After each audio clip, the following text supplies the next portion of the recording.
An entire city is slowly dying, and no one understands why. The salt isn't coming, the soldiers aren't getting paid, the treasury is empty. But the man who woke up in this world a day ago already sees a way out. Because for 8 years, all he did was fix broken chains like these. Let's rewind. The cold hits first. Stony. Daniel Park opens his eyes and stares at the vaulted ceiling, all cracks. Light pours through the stained glass windows. Too yellow. Not Seattle. Not Earth. He sits up. The back of his head throbs as if someone had hit him with a brick. The clothes are unfamiliar. Coarse fabric. Laces instead of a zipper. Boots instead of sneakers. And then a panel flashes before his eyes. It glows blue right in the air. Day 1. Gift of the day. 50 gold seorins. He pokes at it with his finger. His fingers pass right through. The panel goes dark. A wallet stuffed with coins jingles in his pocket. 3 options spin through his head like a system rebooting after a crash. Coma, death, the most detailed dream in history. In any of the 3, panicking is pointless. Panic isn't part of the KPI. He stands up. An abandoned chapel. Dust on the altar a finger's width thick. The door is ajar, and behind it lies the living world. Voices, the creak of wheels, the lowing of cattle. He pushes the door open and steps out. Light stings his eyes. A dirt road rutted by hooves. Roofs ahead. A small town of stone and wood. A woman is dragging a basket of bread. Boys are running with sticks, pretending to be knights. The Middle Ages. The present. At the chapel gate, he nearly trips over her. A girl of about 12, red-haired, skinny, freckles like scattered cinnamon. She holds out a wooden tray with 4 stale flatbreads and raises one finger. 1 copper coin. Daniel doesn't know the exchange rate, but he knows something else. In 8 years in logistics, he's learned one thing. Information is more valuable than any commodity.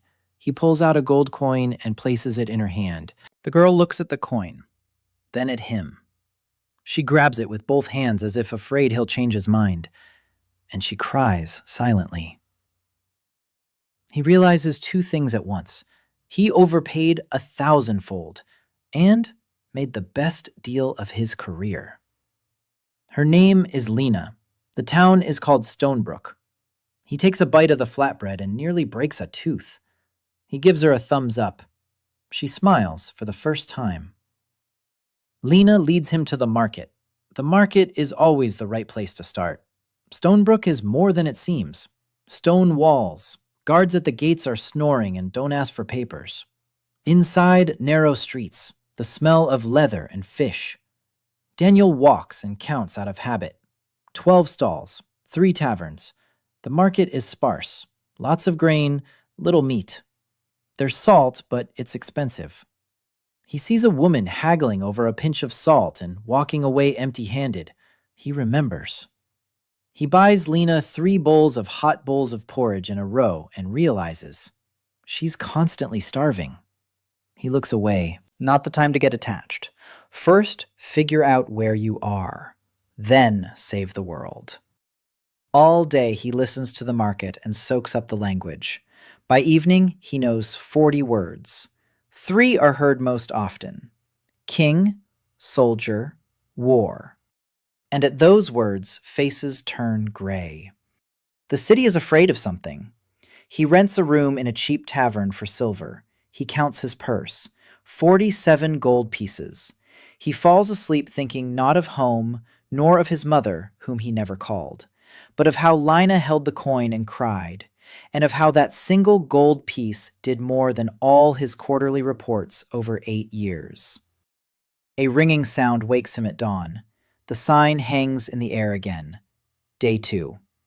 Gift of the day, a sack of rock salt, 20 pounds. In the corner stands a sack that wasn't there last night. Heavy, the real thing. Daniel stuck his hand inside and smiled for the first time. Not out of joy, from recognition. This is a task, and he solves tasks. He goes to the market to the salt counter. The merchant Beren, tired eyes, an empty display case. Daniel speaks with a stutter, but numbers are universal. He draws diagrams with his finger right in the dust, and he gets everything out of Beren. 3 months ago, the salt caravan from Velmarsh stopped coming. The roads are swarming with bandits and deserters. The garrison isn't guarding them because the soldiers aren't being paid. Prices are skyrocketing. Daniel puts it all together in his head.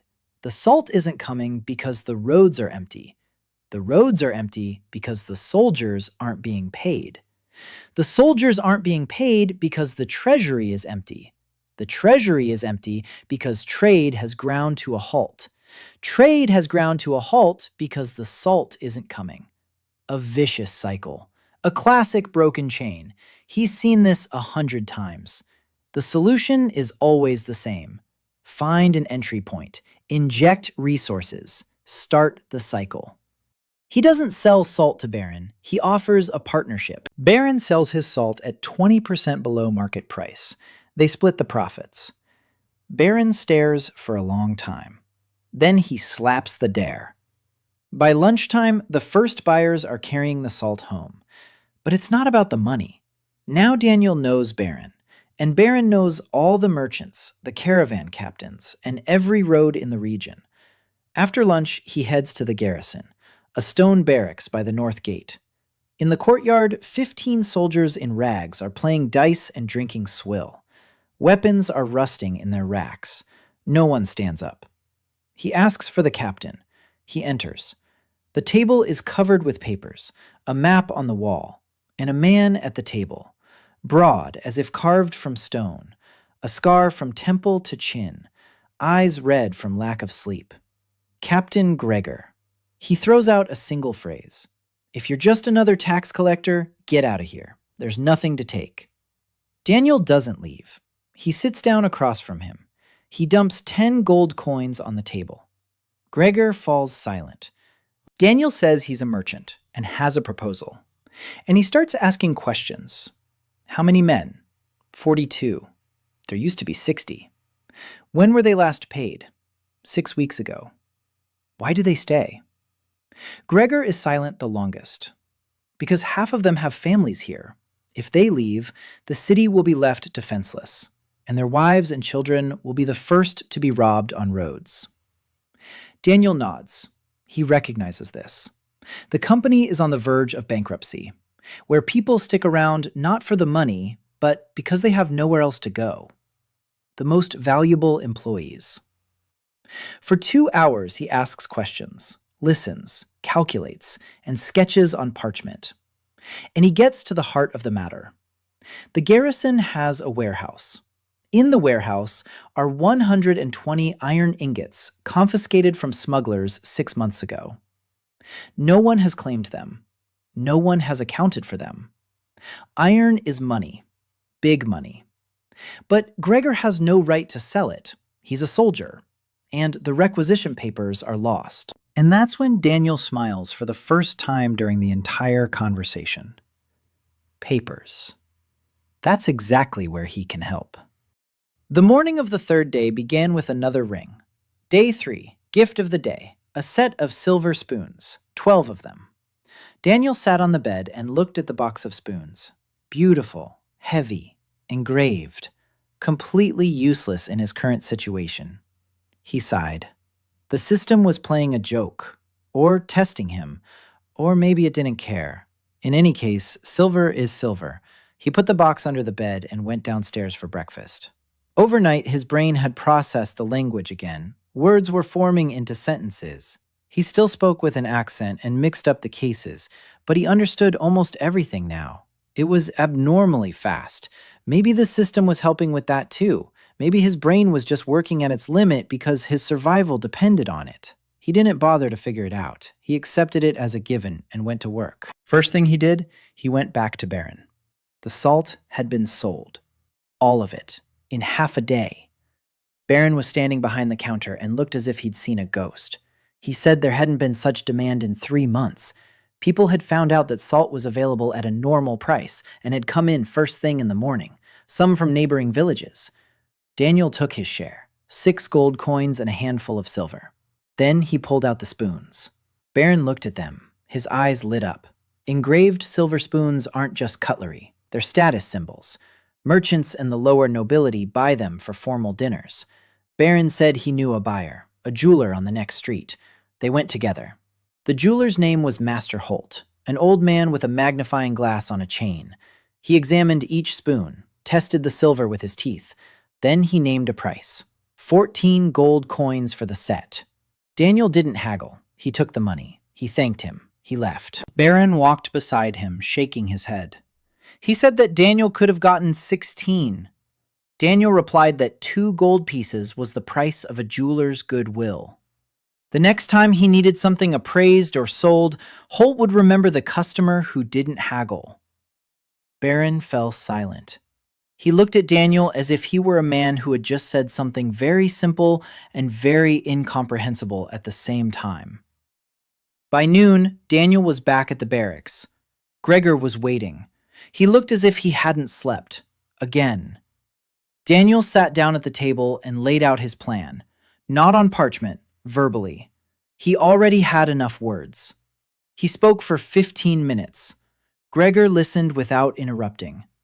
Here's what Daniel proposed.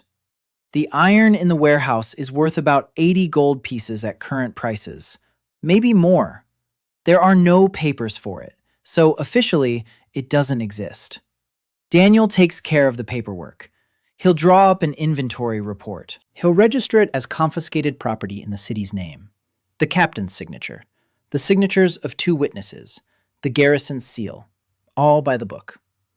The iron is sold through Beren, who knows the wholesale buyers. 20 gold pieces from the proceeds go toward the garrison's pay for the first 2 weeks. Another 20 go into the reserve for the next 2. The rest goes toward repairing weapons and purchasing provisions. Gregor was silent. Then he asked why Daniel needed this, what he wanted in return. Daniel answered simply. He needed a city that functioned. Guarded roads, safe caravans, trade that flows, because he intended to stay here. And he needed allies, not supplicants.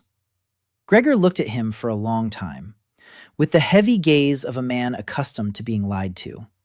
Then he stood up. He held out his hand. They shook hands.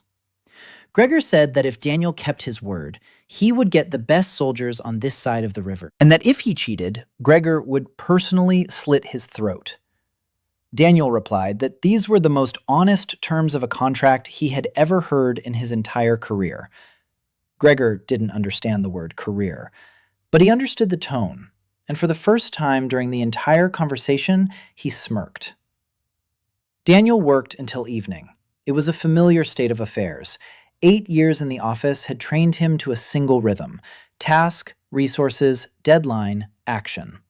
He sat at the table in Gregor's room and wrote a warehouse inventory report, a copy for the garrison, a copy for the city council. Written language was harder for him than spoken, but the structure of the document was universal: date, title, quantity, signatures.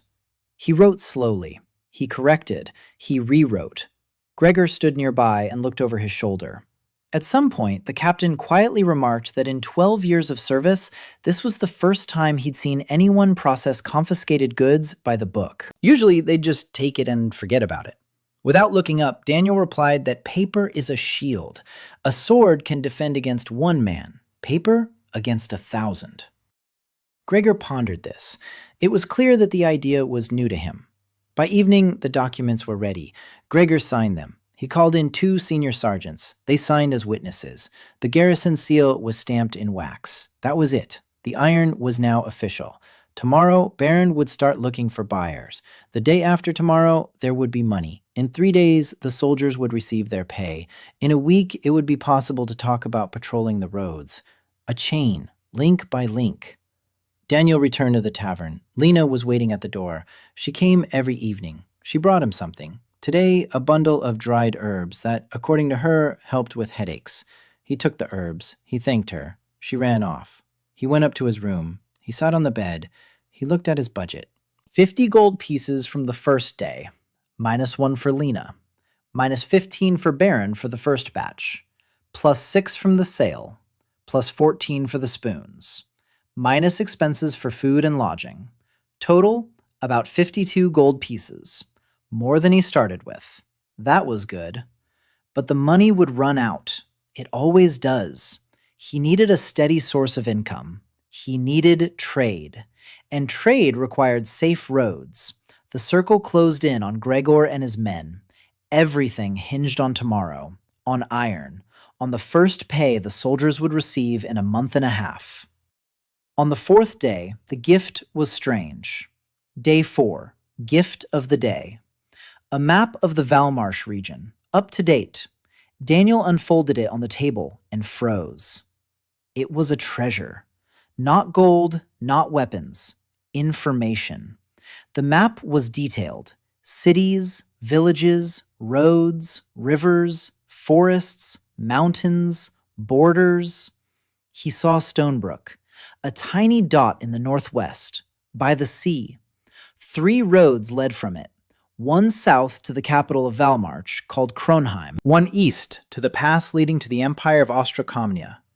One to the west along the coast toward the fishing villages. He saw the scale. Velmarsh was tiny, sandwiched between the mountains and the sea. 3 cities, a dozen villages, 1 salt mine by the coast, 1 port, and the border with the Empire, which, on the map, looked like a wall compared to a fence. He sat over the map for 2 hours, memorizing. He calculated distances. He mapped out routes. Beren said that the salt caravans went from the mine through Kronheim and further east over the pass. That route is dead now. Bandits, deserters, no guards. But Daniel saw another way, by sea. From the mine along the coast to the port. From the port south by sea. Longer, but safer, if there are ships. He rolled up the map and hid it under his mattress. That was his advantage. No one in town had a map like that. Knowing the territory is half the battle. The other half is the people who live in that territory. Beren found a buyer for the iron faster than Daniel expected. A blacksmith from a neighboring town. He came himself with 2 carts. He inspected the ingots. He haggled for an hour. Daniel was present. He remained silent. He let Beren lead the negotiations. This was important. Beren needed to feel like a partner, not a middleman. The final price?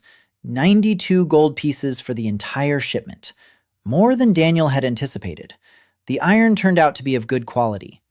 The money was distributed according to plan. 20 for the garrison, 20 for the reserve, 10 for Beren for his work, and the rest for repairs and provisions. That evening, Gregor lined up his men in the barracks courtyard. Daniel stood aside and watched. The captain handed out the coins personally, into each man's hand, calling them by name. 42 men, 42 names. Daniel memorized the faces. That, too, was a habit. In his previous company, he knew by name every driver, every courier, every storekeeper. Not because he was kind, but because a man known by name works differently. When the last soldier received his pay and left, Gregor approached Daniel. He stood there for a moment. He was silent. Then he said one sentence. He asked if Daniel was an advisor to some king. Daniel shook his head. He replied that not yet, but they would fix that. Gregor looked at him for a long time. Then he nodded. And from that moment on, Daniel knew that Captain Gregor would be with him. He devoted the 5th and 6th days to the roads. Gregor assigned 10 men to the patrol. Not everyone. The city needed guarding too. 10 is not many, but 10 armed soldiers on the road is the difference between a caravan that passes through and a caravan that turns back. Daniel went with the first patrol. Gregor was against it. He said there was no need for a civilian to go out on the road. Daniel replied that he needed to see the route with his own eyes. You can't manage what you haven't seen. Gregor grumbled something about stubborn foreigners and handed him a leather breastplate and a short knife. Daniel took the knife. He turned it over in his hands. He had never held a weapon, not in that life, nor in this one. The knife felt awkward in his hand. Gregor looked at the way Daniel was holding the weapon and told him to stay behind everyone else. The roads south of Stonebrook ran through a forest. Thick, dark. Pine trees and some other trees Daniel didn't recognize. Thick trunks, moss on the rocks, a silence that weighed on his ears. The patrol moved in silence. The soldiers knew their business. 2 hours later, they found tracks, a fire pit, bones, scraps of cloth. A bandit camp, empty. They'd left recently. Gregor surveyed the site and said there had been about 20 of them. Deserters from the southern garrisons. They head into the woods when their pay stops coming and rob caravans. Daniel listened and thought. 20 deserters, 10 soldiers. The math doesn't add up. We can't fight them. But we can't just leave them either. He asked Gregor where the bandits went in the winter. Gregor replied that they went to the pass. There were abandoned mines there, warm from underground springs. Daniel looked at the map. The pass, the mines, the only route into the Empire of Ostrocomnia. He began to see the outlines of something bigger. But for now, he remained silent. It was too early. He needed more information. The patrol returned by evening. No clashes. The mere presence of an armed group on the road was a clear enough signal. On the way back, they encountered a merchant's wagon, 2 traders with a load of wool. They were traveling from a village in the south and couldn't believe their eyes when they saw soldiers on the road. One of them said it was the first patrol in 3 months. Daniel took note. The 7th day changed everything. The system's gift was ordinary, a coil of good rope. Useful, but not revolutionary. Something else was the revolution. Beren brought a person to him, a girl, young, 19 years old, thin, dark hair, eyes downcast, hands clasped in front of her. Her clothes were clean, but patched in 10 places. Beren said she was Marco Khan's daughter. The name made Daniel sit up and take notice. He'd heard it before. Marco Khan had been a major salt merchant, once upon a time. 3 years ago, he'd gone bankrupt. His partners had cheated him, falsified the accounts, stolen the goods. Marco had tried to take them to court. The court sided with those who had more money, as usual. Marco lost everything. His house, warehouses, his reputation. Now he worked as a dock worker at the port. And his daughter, Sori, stood before Daniel and said nothing, because over the past 3 years, she had forgotten how to speak to people who could help her. Beren explained. Sori owed the moneylender 40 gold pieces, her father's debt, interest, penalties. If she didn't pay by the end of the week, she'd be sent to the debtor's pit, a prison for debtors. People work there until they've paid off their debt. Some don't come out for years. Daniel looked at Sori. Then he asked her to sit down.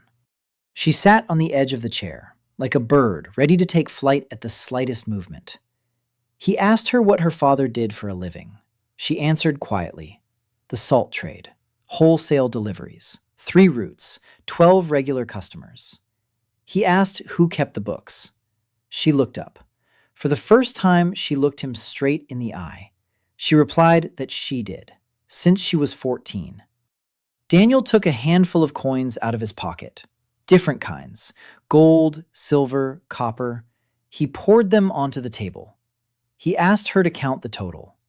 Sori looked at the coins. Her lips moved. 3 seconds. She named the number. Daniel counted them over. Sori was right, down to the last coin, in 3 seconds, without an abacus, without notes, in his head. He leaned back in his chair and, for the first time in 7 days in this world, felt something akin to excitement. Not the thrill of gambling. Professional. The very same feeling he'd had when, during an interview, he'd come across a candidate who made him want to stand up and shake their hand before the interview was even over. Daniel paid off his debt to Sori that very day, 40 gold pieces to the moneylender.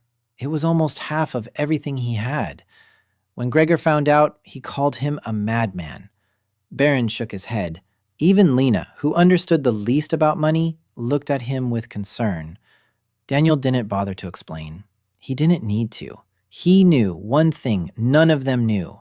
A person who can calculate faster than an abacus is worth more than 40 gold pieces, worth more than 400, and more than 4,000. Because money can be earned, but talent cannot be bought. He didn't just buy her out of debt. He offered her a job. Not right away. First, he took her to his room in the tavern. Not in that sense. He sat her down at the table and took out all his notes. In a week, he had filled a dozen sheets of parchment. Prices of goods, garrison expenses, income from the sale of iron and salt, routes on the map, lists of names. He laid everything out before her and asked her to put it in order. Sori looked at the papers and said nothing. Then her hands began to move. She took sheet after sheet, read, set aside, grouped. An hour later, there were 4 neat stacks on the table. Income, expenses, contacts, plans. She looked at him and said he had no accounting system, that it was all in his head, that this wouldn't do, that in a month he'd get confused and lose money. Daniel smiled. It was the first thing she'd said to him on her own initiative, and it was criticism. Perfect. He explained to her what he wanted.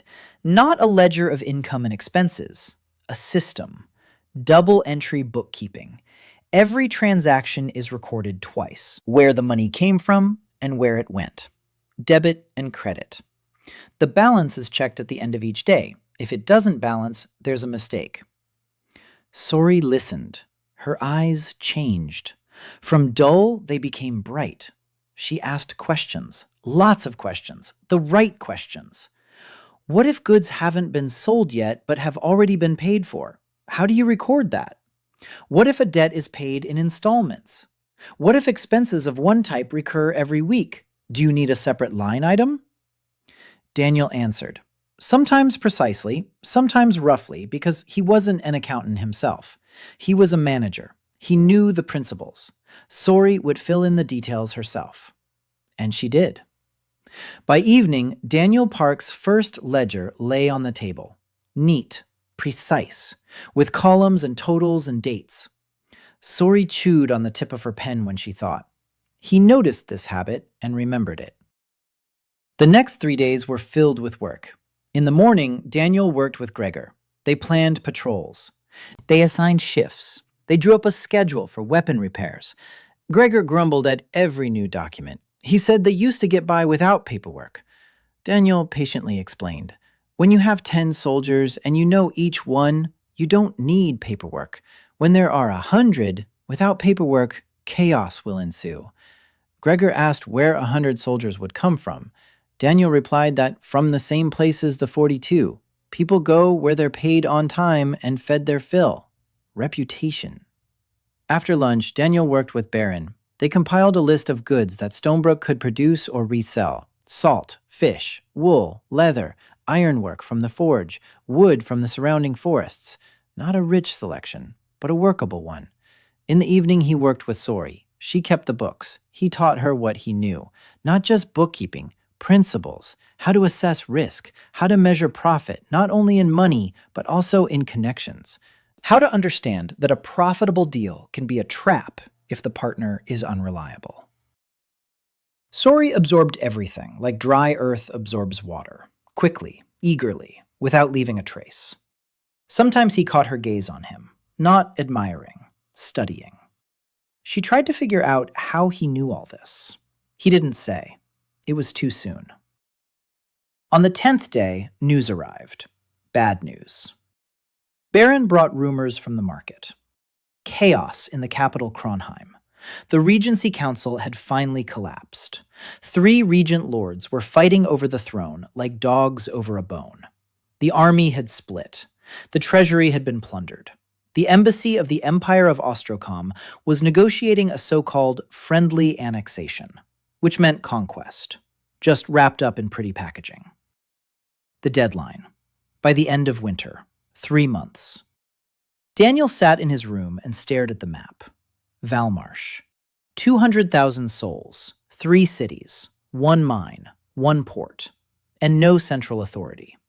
A shattered kingdom without a king, without an army, without money, with the enemy at the gates. He closed his eyes. In his previous life, the most difficult crisis of his career had been when the warehouse in Tacoma flooded and he had to reroute shipments through Portland in 3 days. He'd managed it. He received a bonus and a commendation from the regional director. Now the task was the same, only on a larger scale, and the warehouse was an entire kingdom, and instead of flooding, there was war. He drew up a plan. Not a military one, a management one. First item, Stonebrook must become a functioning unit. Economy, security, order, already in progress. Second point, communication with other cities. Kronheim and the port of Eldenvale. What's happening there? Who's in control? What resources? Third point, information about the Empire of Ostrocomnia. Their goals, their timelines, their weaknesses.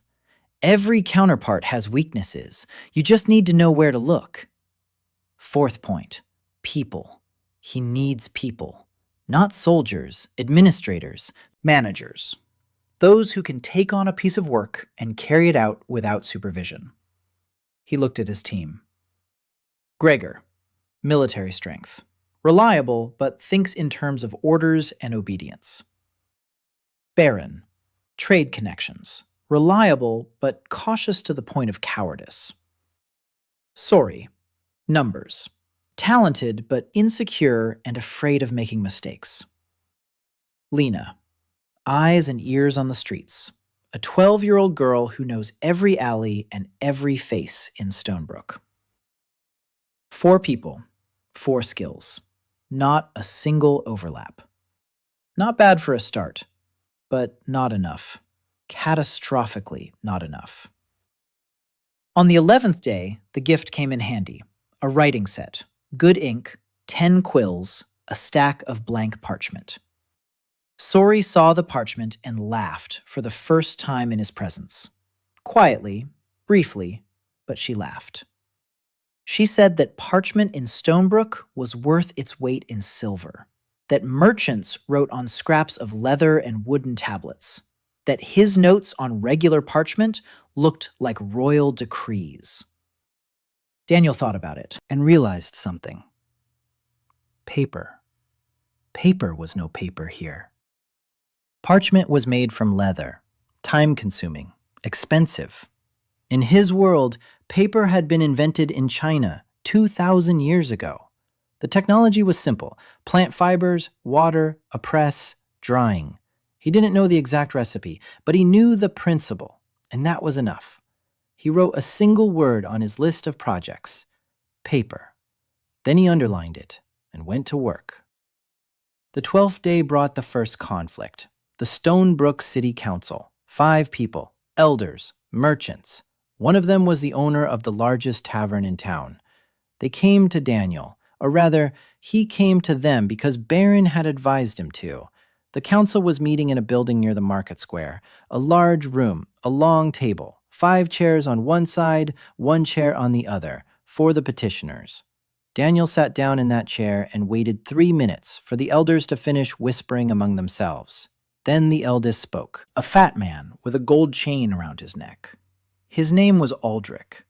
He said that the council knew about Daniel's activities, about the iron, about the patrols, about trading with Beren, and that the council wanted to know who had given him the right to do this in their city.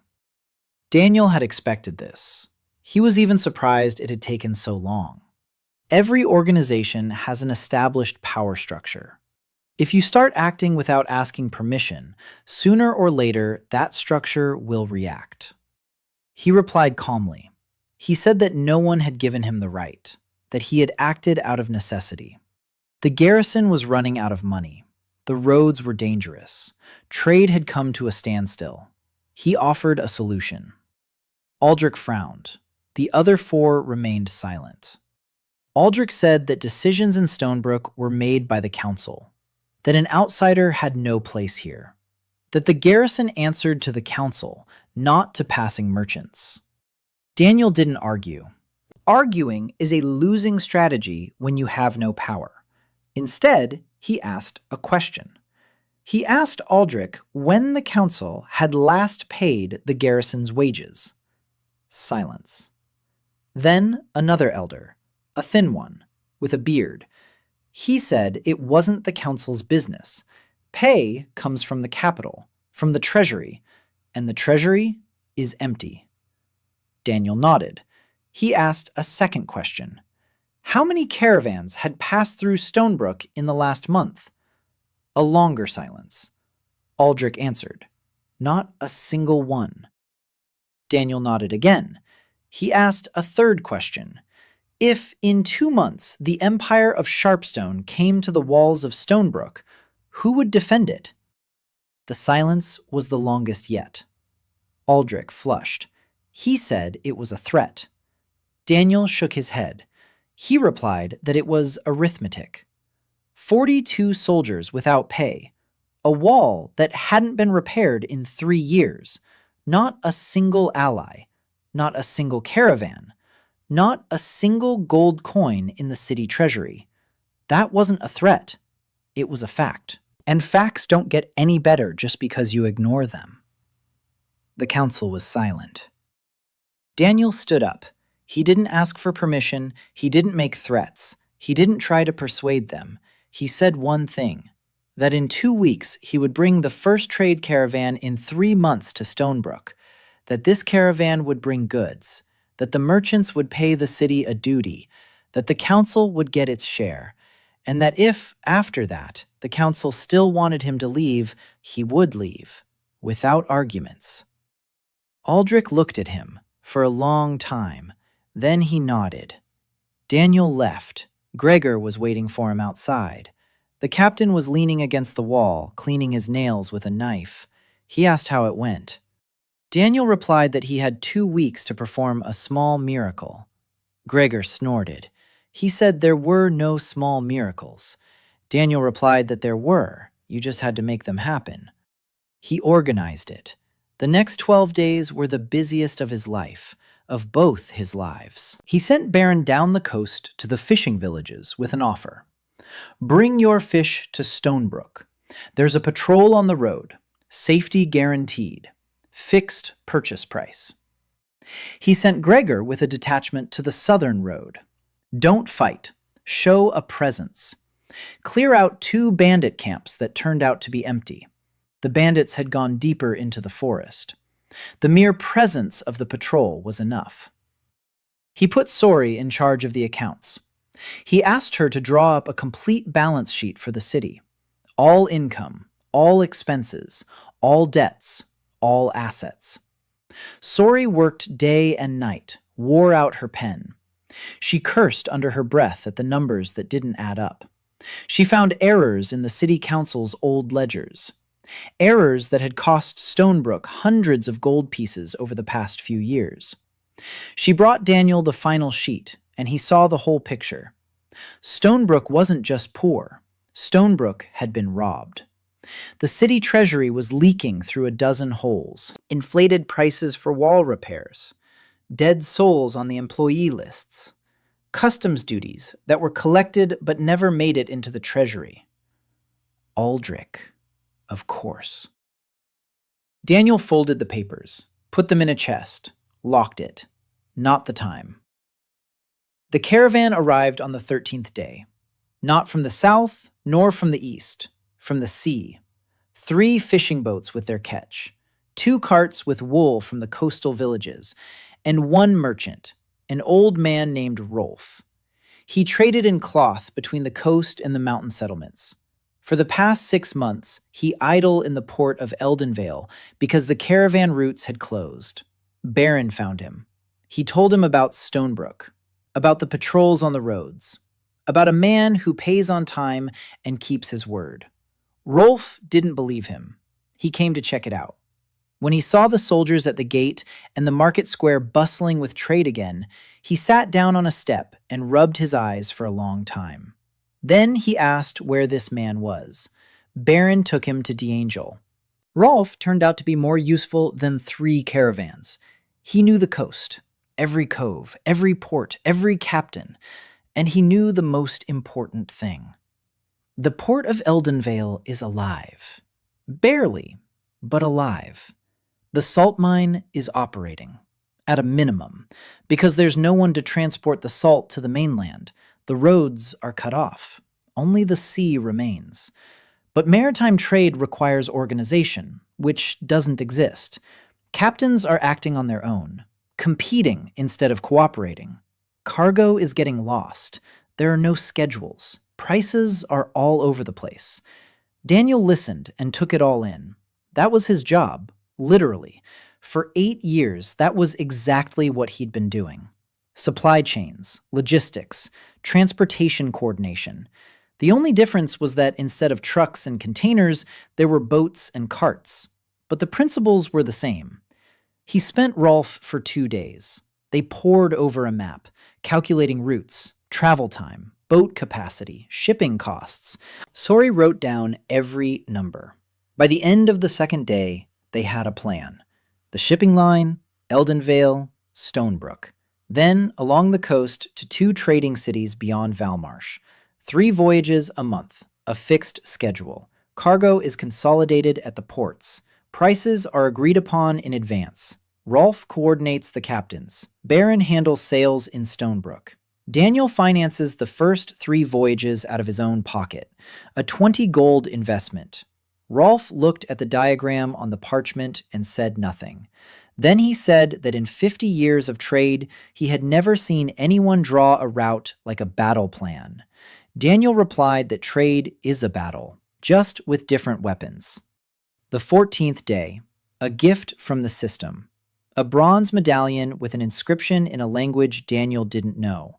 Beautiful, heavy, mysterious. He put it in his pocket and forgot about it for 3 days. Then he regretted it. But more on that later. Rolf's caravan headed back to the coast with its first shipment. Salt from Beren's reserves. Ironware from the smithy. Pieces of woolen cloth from local weavers. Not much, but it was the first goods to leave Stonebrook in 3 months. The city council collected the duty, 4 gold and 7 silver. Aldrich accepted the money in silence. He didn't thank them, but he didn't object either. Daniel counted it as a victory, a small one, but his first in the political arena. He spent the 15th and 16th days on Gregor, not on the army, on the man. Gregor was a good commander, but a poor administrator. He thought in terms of battle, attack, defense, order, execution. Daniel saw more in him. Gregor knew every one of his soldiers. He knew their families, their weaknesses, their strengths. He remembered who was wounded and who needed a day off. It was a natural talent for managing people, just without the language to describe it. Daniel began to teach him, not to order, but to explain, not to cut, but to plan. The first lesson was simple. Daniel asked Gregor to make a list of all the soldiers. Name, age, family, specialization, health status, strengths, weaknesses. Gregor grumbled. He said he knew all that in his head. Daniel replied that he had only one head, and if something happened to him, who would know that Private Thomas was the best marksman in the unit, but had a bad knee and couldn't go on a long march? Gregor fell silent. He sat down and began to write. He wrote slowly. The letters were crooked, but he wrote. Daniel sat beside him and helped with the wording. By evening, the list was ready. 42 people, 42 data sets. Gregor looked at the finished sheet and said quietly that it was like a map, only not of the terrain, but of people. Daniel nodded. He said that's exactly how it works, a map of people, and that a good commander must know both maps, of the land and of the people. On the 17th day, Daniel received a bundle of fine fabric from the system. Silk, real silk. In this region, silk was a luxury. It cost a fortune. But Daniel didn't sell it. He took the bundle to Sori.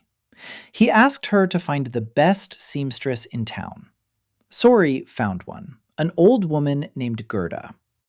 Daniel ordered 6 silk scarves from her. Embroidered. The symbol of Stonebrook. A tower and a wave. Gerda asked why. Daniel explained. Gifts. For the right people at the right time. A gift is not a bribe. A gift is the language of power. Gerda didn't understand, but she sewed them beautifully. Daniel put 5 of the scarves away.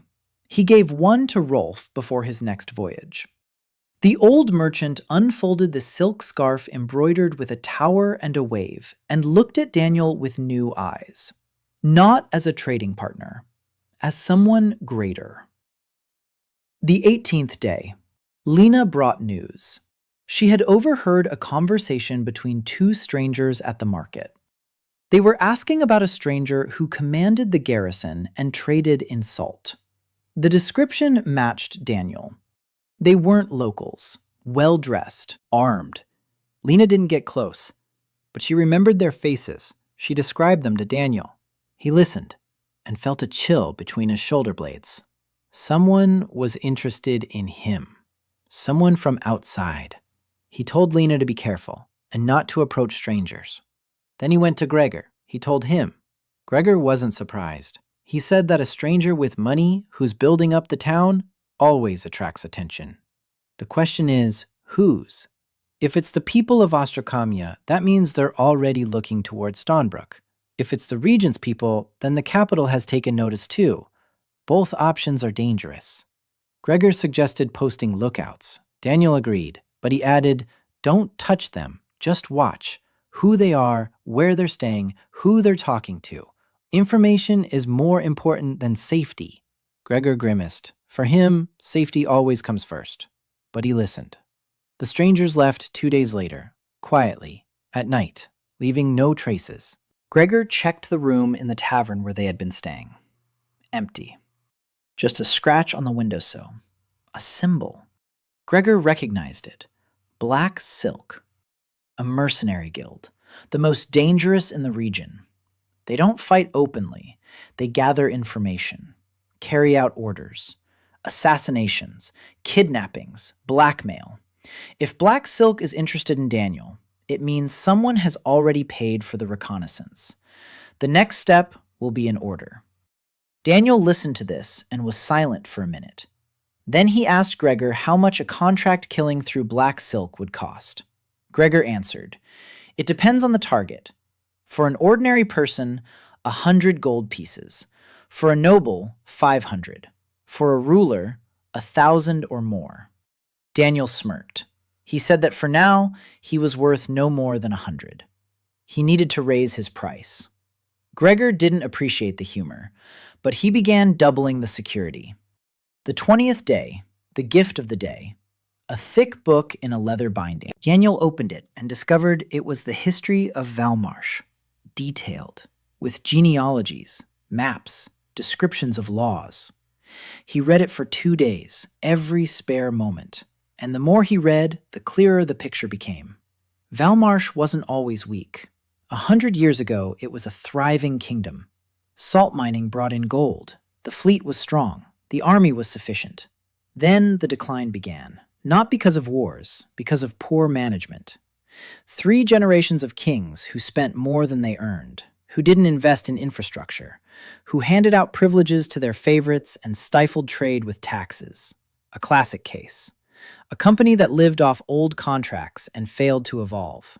He had seen such ones in his past life. They all ended the same way. The 21st day became a turning point. In the morning, a carriage pulled up to the gates of Stonebrook. Old, but once luxurious. A coat of arms on the door, faded but recognizable. A woman stepped out of the carriage, tall, straight-backed, gray streaks in her chestnut hair, a stern yet beautiful face. Her clothes were simple but clean. She looked at the city gates as if she had returned home after a long absence. The guards at the gates saluted, not because they knew her, because her bearing left them any choice. Gregor recognized her first. He paled. He straightened up. He squared his shoulders and quietly told Daniel her name, Margret Ashford, former lady-in-waiting to Queen Eleanor, chief steward of the court. The woman who had maintained what remained of order in Kronheim for 20 years while the regents dragged everything that wasn't nailed down out of the palace. Daniel asked why she was here. Gregor replied that he didn't know. But if Margret Ashford had come to Stonebrook, it meant things had gotten really bad in the capital. Margret didn't come to see Daniel. She stayed in the best room at the only decent hotel in town and sent a note an hour later. Ink, parchment, impeccable handwriting. She was requesting an audience. Not with the city council, not with the garrison captain, with the stranger who had brought order to the city in 3 weeks. Daniel read the note 3 times. Then he showed it to Sori. Sori turned pale. She knew the name Margret Ashford. Everyone did. She was the woman the ministers feared.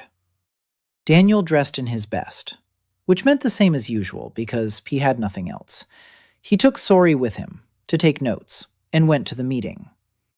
Margret sat by the window, back straight. Her hands were on her knees. Tea was on the table. 2 chairs faced her. She was waiting. Daniel entered. He sat down. Sori sat down next to him with a quill and parchment. Margret looked at him for a minute without saying a word. She was studying him. He let her. He didn't look away. Then she spoke. Her voice was like that of a teacher addressing a class. Steady, firm, with a note of familiar superiority. She said she had come to see him with her own eyes, that in Kronheim they were talking about the stranger in Stonebrook, that some considered him a charlatan, others an adventurer, still others a spy for Ostrokam. She wanted to understand who he really was. Daniel replied that he was no charlatan, no adventurer, and no spy, that he was a man without family or name, who knew how to count money and negotiate with people, and that Velmarsh was dying not from enemies, but from a lack of governance. Margret listened. Her expression didn't change. Then she asked a question. She asked where he had learned all this. Daniel paused. Then he answered, "Far from here, in a place that no longer exists." Margret looked at him for a long time, and she nodded, as if that answer satisfied her. Then she took an item wrapped in velvet out of her travel bag. She placed it on the table. She unwrapped it. Daniel looked. Sori gasped. On the velvet lay a medallion, bronze, with an inscription in a language Daniel didn't know, an exact copy of the one in his pocket. Margret said it was the insignia of a royal advisor. There were 2 of them. One was worn by the advisor, the other was kept by the lady in waiting. 20 years ago, when Queen Eleanor died, the second medallion was lost. Margret had kept hers all this time, waiting, without knowing what for. And then, 3 days ago, rumors reached her that a stranger with a bronze medallion had appeared in Stonebrook. She got into a carriage and went to check. Daniel slowly took his medallion out of his pocket. He placed it next to Margret's medallion. They were identical. The same inscription, the same pattern, the same weight. Margret looked at the 2 medallions lying side by side. Then she looked up at Daniel. And for the first time during their entire meeting, her expression changed. The sternness was gone. Something else remained. Hope. Old. Ailing. She was afraid. She rose from her chair, slowly, and sank to her knees. Sori jumped up. Daniel, too. He tried to help Margret up. She didn't move. She said one sentence. She said she had been waiting 20 years. Daniel stood there, not knowing what to do. In his past life, the most difficult human moment at work had been when a secretary broke down in tears after being fired. Here, on her knees, stood a woman who had held on to a dead hope for 2 decades and suddenly saw that hope alive. He knelt down beside her. He put his hand on her shoulder. He said quietly that he didn't want her to be on her knees, that he needed her to stand up and help him. Because he had no idea how to run a kingdom, and he desperately needed someone who knew how the court worked. Margret raised her head. She looked at him, and in her eyes he saw something that made him fall silent. Not admiration, not loyalty, recognition. As if she saw someone else in him, someone she remembered. She stood up, smoothed her skirt, wiped her eyes with one quick motion, and in a voice that had once again become hard as stone, she said that if he really was who she thought he was, then they needed to go to Kronheim immediately. Because in 9 days, the Regency Council would sign a treaty transferring Velmarsh to the Empire of Ostrakam, and unless a king stepped in to veto the treaty, Velmarsh would cease to exist. They set out at dawn.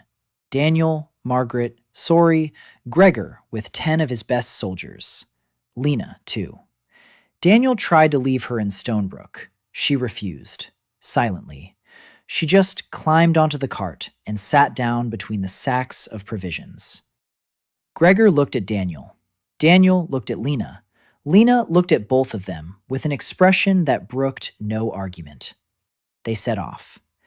Daniel left instructions for Beren, in writing, to continue trading, to keep an eye on the routes, to keep the books as Sori had taught him, to wait for news. Beren nodded. He shook Daniel's hand.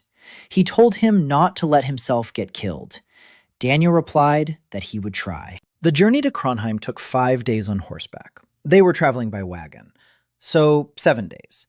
They had 9 days until the treaty was signed, 2 days to spare. Margret sat next to Daniel in the carriage and talked. A lot. Fast. To the point. She told him everything he needed to know about the capital, about the palace, about the regents, about the courtiers. 3 regents. Lord Houghton controls the treasury. Greedy, cautious, dangerous because he's smart. Lord Bertram controls the army, or rather what's left of it. Rough, straightforward, not dangerous in and of himself, but dangerous because of his unpredictability. Lady Annal controls the courts and the laws. Cunning, quiet, the most dangerous of the 3 because no one ever knows what she's thinking. All 3 want the throne. None can take it because the other 2 won't let them. A stalemate, which has lasted 6 months. And it is precisely this stalemate that gave Ostrokamny a chance. While the regents squabble, the Empire quietly prepares for annexation. The treaty has already been drafted. The terms are lenient on paper. Velmarsh retains formal autonomy, but the army is imperial. The treasury is imperial. The laws are imperial. The salt industry is coming under the control of the imperial monopoly. This isn't an annexation. It's a takeover. Slow, quiet, final. Daniel listened and pieced it all together in his head. 3 players at the table. Each one is blocking the other 2. An outside player is ready to take the pot. A classic game theory scenario.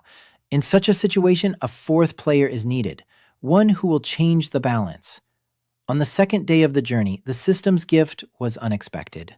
Day 23. A set of fine clothes. A dark blue doublet, trousers, boots, a cloak. All his size, all of good quality, not luxurious but decent. Margret saw it and nodded approvingly. She said that one couldn't enter the palace in travel clothes. Daniel changed. He looked at himself in the small mirror that Margret had taken out of her bag. He saw a stranger. Not Daniel Park from Seattle. Someone else. Someone who could pass for a minor nobleman from a distant province. He turned away from the mirror. He felt uneasy. Not because of the clothes. Because of the feeling that he was playing a role. That this was all a performance. That he was an imposter. That feeling would return. Every morning. Every time someone looked at him with hope. He buried it deep inside. Just as he used to bury his anxiety before important negotiations in his past life. He smiled. He squared his shoulders. He walked on. On the third day of their journey, they encountered refugees, a family, a man, a woman, 3 children. They were walking, their belongings on a makeshift stretcher, their faces gray with exhaustion. Gregor stopped the column. The man told their story. They were from a village east of Kronheim. Lord Bertram's soldiers had come last week. They took the grain, they took the livestock, they said it was a war levy, they paid nothing. Those who didn't give it up voluntarily were beaten. An old man died. The family gathered what they could and left. Anywhere, just far away. Daniel listened. His face was calm. His hands were empty. He clenched his fists so tightly that his knuckles turned white. He gave the family food from his supplies. He gave them silver. He pointed the way to Stonebrook. He said it was safe there, that there was work and shelter there. The man looked at him with the distrust of someone who had been deceived too often, but he took the silver, and he left. Daniel stood and watched them go. Margret came over. She stood beside him. She was silent. Then she said quietly that it was like this all over Velmarsh. The regents were plundering their own people to feed their soldiers. The soldiers were plundering the villages to feed themselves. The villages were emptying. There was no one to sow the seeds, no one to harvest the crops. By spring, famine will set in. If Ostrocommon doesn't take Velmarsh by force, he'll take it by starvation. Daniel nodded. He asked how many people had left the villages over the past 6 months. Margret replied that she didn't know exactly, but tens of thousands, maybe more. Daniel closed his eyes. 200,000 souls, minus tens of thousands of refugees, minus ravaged villages, minus a collapsed economy, minus a hungry winter ahead. The numbers were terrifying. He opened his eyes. He looked at Margret. He said they needed to hurry. Kronheim appeared on the horizon on the evening of the 5th day, sooner than they'd expected. Gregor had driven the carts along a good road for the last 2 days with almost no stops. The city was large. By Velmarsh standards, stone walls 3 men high, towers at the corners, a moat, a bridge, gates reinforced with iron. Above the gates, the Velmarsh banner, a silver wave on a blue field. The banner was dirty and tattered. No one had bothered to replace it. That told Daniel more about the state of the city than any report. Inside the walls, Kronheim looked like Stonebrook, only bigger and worse. The streets were dirtier. The people were poorer. Every other shop was closed. At the market, half the stalls were empty. The guard at the gate checked them superficially. Margret showed her medallion. The guard turned pale. He stepped back. He let them through without asking any questions. Margret explained quietly. The Hofmeisterin's medallion still served as a pass. The regents hadn't revoked it. Most likely, they'd forgotten it existed. Daniel smirked. The forgetfulness of those in power. The best friend of those who know the system. They didn't stop at the palace. Margret led them to a house on a quiet street near the temple quarter. Her house. Small, stone, 2 stories. A garden behind a stone wall. Overgrown. But the roof was intact, and the walls were sturdy. She unlocked the door with a key she wore around her neck. Inside, it was dusty, cold, but clean. Someone had been looking after the house in her absence. Margret lit the fireplace. She assigned everyone to their rooms. She ordered dinner. Her voice sounded different within these walls. Softer, more confident. She was home. That evening, the 4 of them sat down at the table. Daniel, Margret, Sori, Gregor. Lina sat on the stairs and listened. Daniel didn't shoo her away. He had 4 days before the treaty was signed.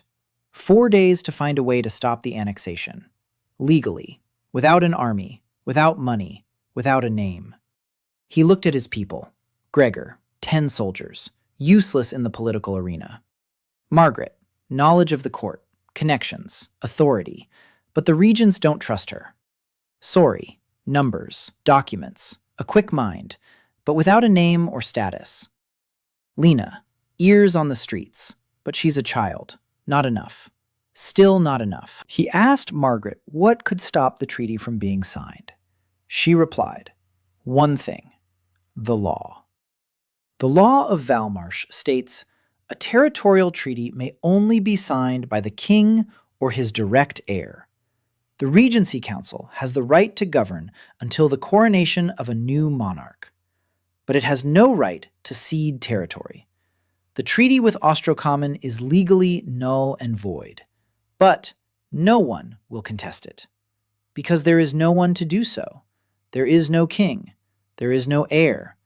There is no legitimate figure who will stand up and declare the treaty invalid. The regents know this. Ostrocommon knows this.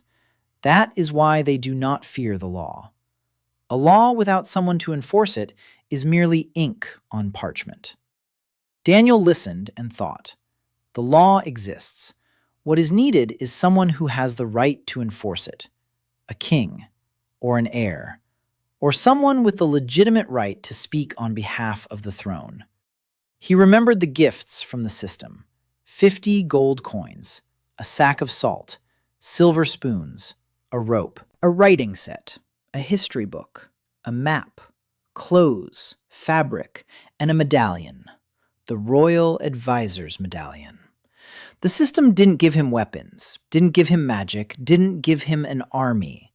It gave him tools, each time exactly the one he needed at that moment. A map when he began planning routes, a book when he needed history, clothes when he was traveling to court. The medallion.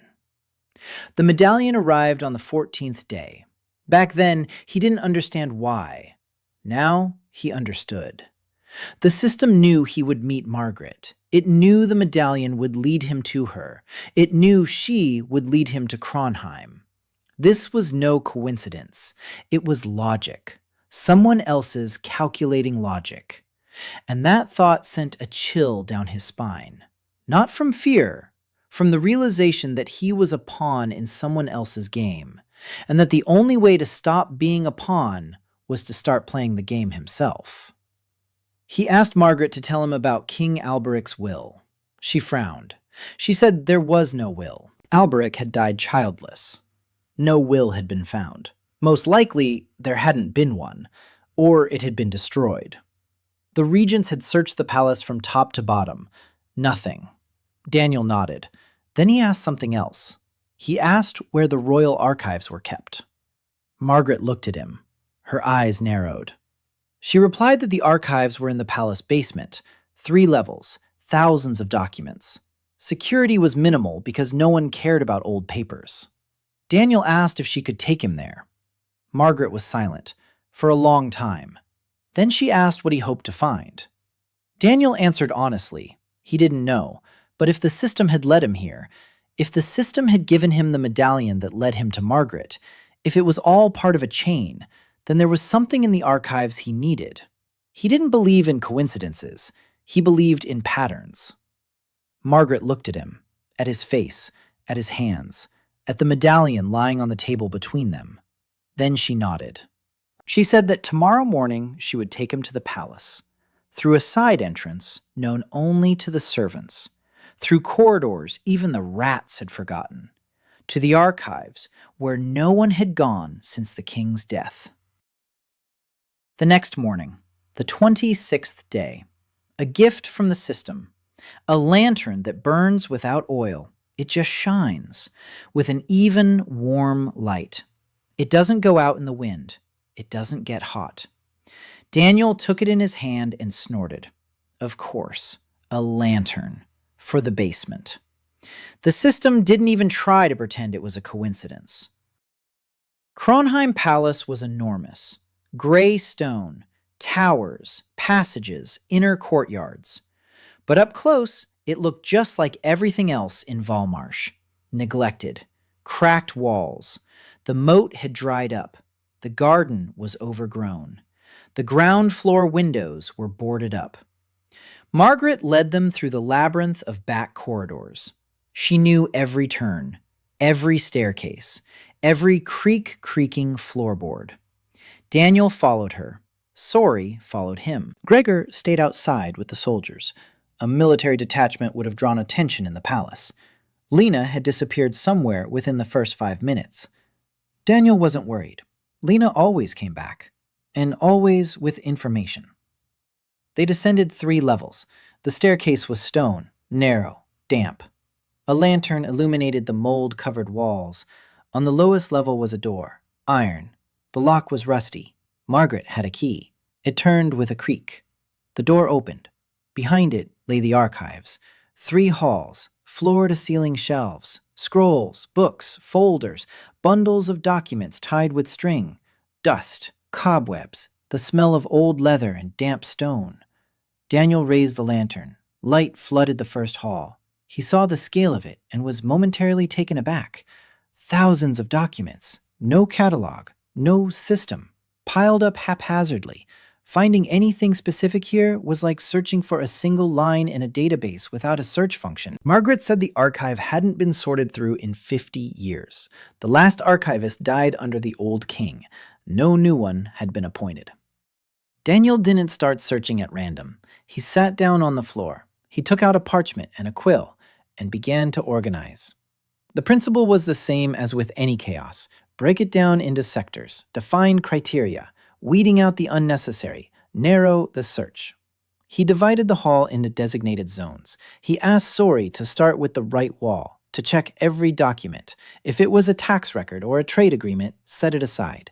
If it was correspondence or a decree, read the first lines and report back. Margret worked on the left wall. She knew the old labeling system. Colored ribbons on the scrolls, red for royal decrees, blue for correspondence, green for finances. The system had long since fallen apart, but some ribbons remained. They worked for 5 hours. Daniel read the documents, one after another. His eyes ached from the small handwriting in the dim light, but he didn't stop. By the 4th hour, Sori found a chest, small, wooden, with a lock. It stood in the corner behind the shelves, buried under other boxes. Margret looked at the chest and turned pale. There was a coat of arms on the lid. King Alberic's personal coat of arms, not the state one, his personal one. Daniel asked Margret to open it. She didn't have a key. Gregor would have simply broken the lock, but Gregor wasn't there. Daniel took a knife out of his pocket, the very one Gregor had given him on the first day of patrol. He fiddled with the lock for 3 minutes. The lock clicked. Not from skill, from rust. He opened the lid. Inside were papers, not many, 10 sheets, letters, all written in the same handwriting, small, neat. Margret took the first letter. She read it. Her hands were shaking. She said it was Alberic's handwriting, his personal notes, not official ones, private. He wrote them during the last year of his life, when he already knew he was sick, when he realized he would die without an heir. Daniel took the letters. He read them slowly. The language was more complex than spoken speech, old-fashioned, flowery, but understandable. Alberic wrote about Velmarsh, about his fears, about the regents he didn't trust, about Ostracom, who was waiting for his death like a vulture. And on the penultimate page, one sentence, which changed everything. Alberic wrote that he had drawn up a will, a secret one, sealed with a seal, and he had hidden it in the one place the regents would never think to search, in the chapel on the road to Stonebrook, the very chapel where his wife Eleanor loved to pray. The very chapel where Daniel Park had woken up 26 days ago. Margret and Sori were looking at him. He was looking at the letter. The chapel. That very chapel. The place of his arrival. It couldn't be a coincidence. It wasn't a coincidence. The system had dropped him right there. Right where the will was hidden. And it gave him 26 days so he could reach this moment on his own, so he could find people, so he could build a team, so he could earn Margret's trust, which would lead him to the archive. The whole chain, from day one. It was orchestrated by someone who could see 10 moves ahead. Daniel put the letters back in the chest. He turned to Margret. He said they needed to go back to Stonebrook. Margret turned even paler. She said they had 3 days before the contract was signed. That going back was madness. Daniel shook his head. He said they didn't need to go. They needed to send someone. Someone fast. Someone who knew the way. Someone he trusts. They climbed out of the basement, went out into the hallway, and there, sitting on the windowsill, was Lina, swinging her legs, chewing an apple, and waiting. Daniel looked at her. She looked at him. He asked if she could get to Stonebrook in less than 5 days. Lina stopped chewing. She thought for a moment. She replied that if he gave her a horse, she could make it in 3. She knew a shortcut through the hills, through the forest, the path that only locals use. Gregor would be against it. A child, alone, on horseback, through dangerous territory. Daniel knew that, but he had no choice. None of his soldiers knew the way. None of his men were faster than Lina. He crouched down in front of her, looked her in the eyes, explained what needed to be done. Ride to the chapel on the road to Stonebrook. Go inside. Find the hiding place. He didn't know where the hiding place was, but Lina would find it. She found everything. She nodded. Her eyes were serious, not a trace of fear, only determination. Daniel handed her a purse of silver for the journey, a lantern for the chapel, and his knife, just in case. Lina hid everything under her cloak. She looked at him one more time. Then she turned and ran down the corridor, quickly, silently, like a shadow. Margret stood nearby and said nothing. Then she whispered that he had sent a child. Daniel replied that he had sent the only person who was certain to return. Margret looked at him and found nothing to say in reply. Now all that remained was to wait. 3 days. 3 days until the contract. 3 days until Lina. 3 days in a city full of people who wanted Velmarsh dead. The first day of waiting was the hardest. Daniel sat in Margret's house and couldn't do anything. Just wait. He hated waiting. 8 years in logistics had taught him one rule. If you're waiting, you're not working. If you're not working, someone else is working against you. He stood up, got dressed, went into town. Margret tried to stop him. She said they might recognize him, that the regents have eyes everywhere. Daniel replied that no one knows him by sight. He's a stranger, one of thousands. In a city full of refugees and vagrants, one more unfamiliar face means nothing. Margret pressed her lips together, but she didn't argue. She was already beginning to understand that this man didn't listen when he'd made up his mind. He listened when he was thinking. And once he'd decided, he acted. Gregor went with him, no discussion. He just stood up and walked alongside him. 2 soldiers followed at a distance, not as guards, just watching. Kronheim looked even worse by day than it did at night. The market was open, but the prices were steep. Bread cost 3 times as much as in Stonebrook. Meat was a luxury. Salt was unaffordable for most. Shops were closing one after another. On the walls of the houses, someone had written words in chalk that Daniel didn't make out right away. The Sharpstone is coming. The king is gone. Run.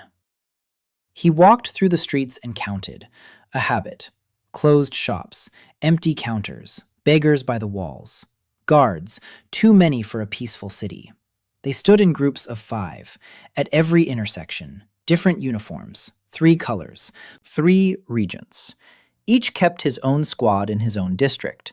The city was divided. Not officially, but obviously.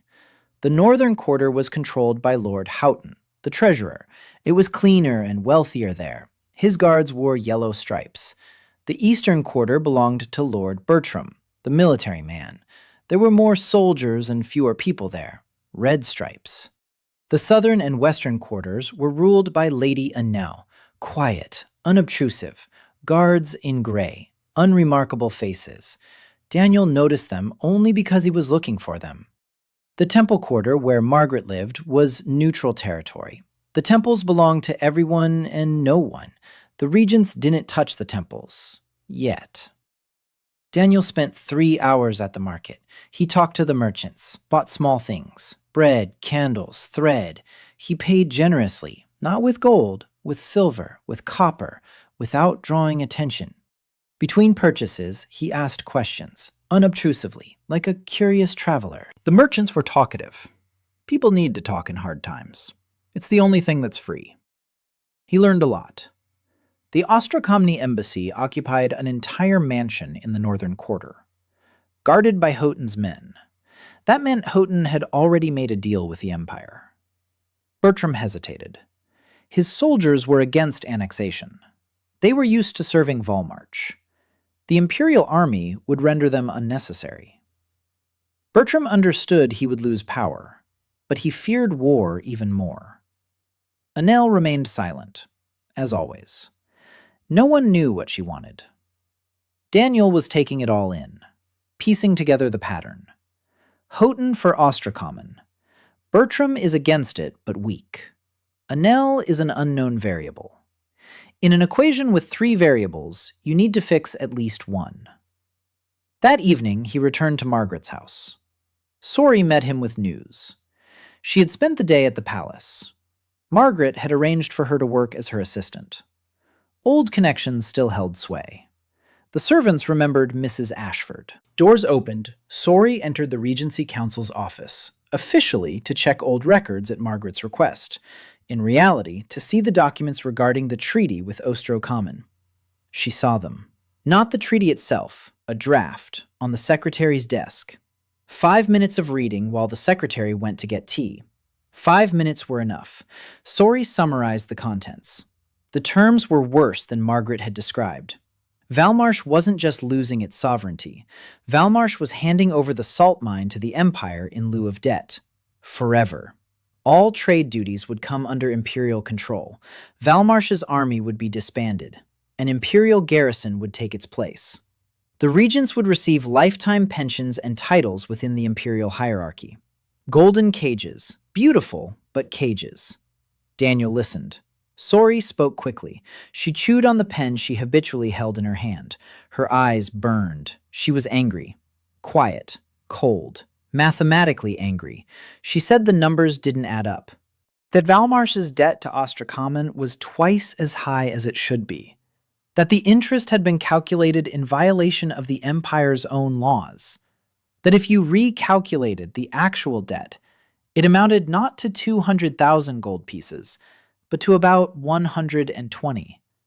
And that even 120,000 could be restructured over 20 years at a normal rate. Daniel looked at her. He asked if she could prove it, with documentation, with figures. Sori replied that she had already started. She needed a day, and access to the trade registers for the past 5 years. Margret said the registers were in the archives. They would be brought down tomorrow morning. The second day of waiting. A gift from the system. A notary's seal. Small, bronze, with the symbol of scales. Daniel turned it over in his hands and sat down on the bed. A notary's seal. For certifying documents. The system knew he would need to certify something. Something important. Something that required an official seal.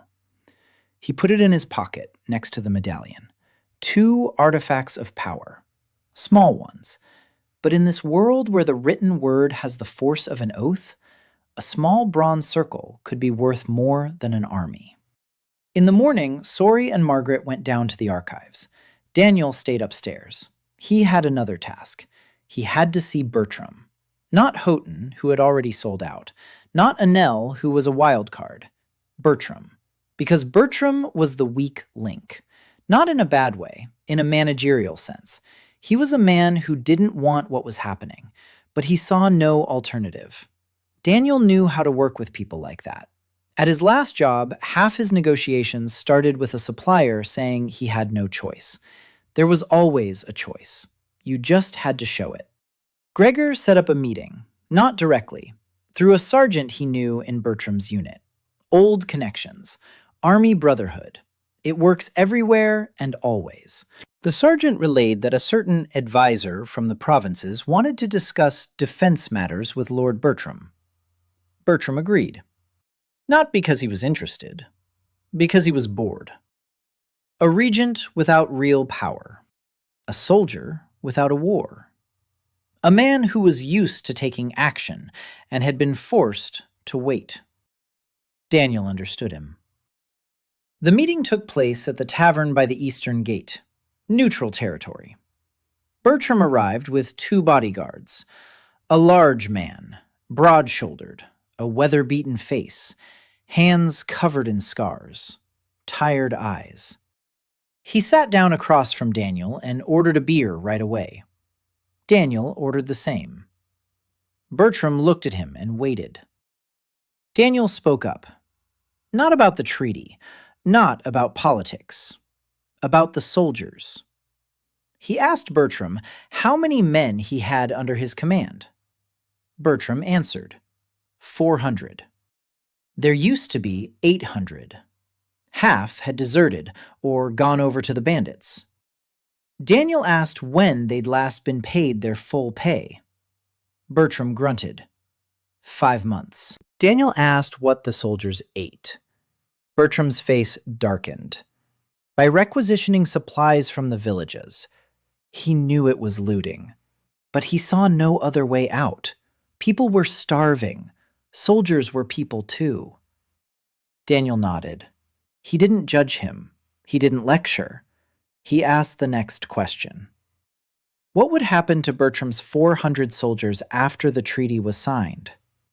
Bertram fell silent. For a long time.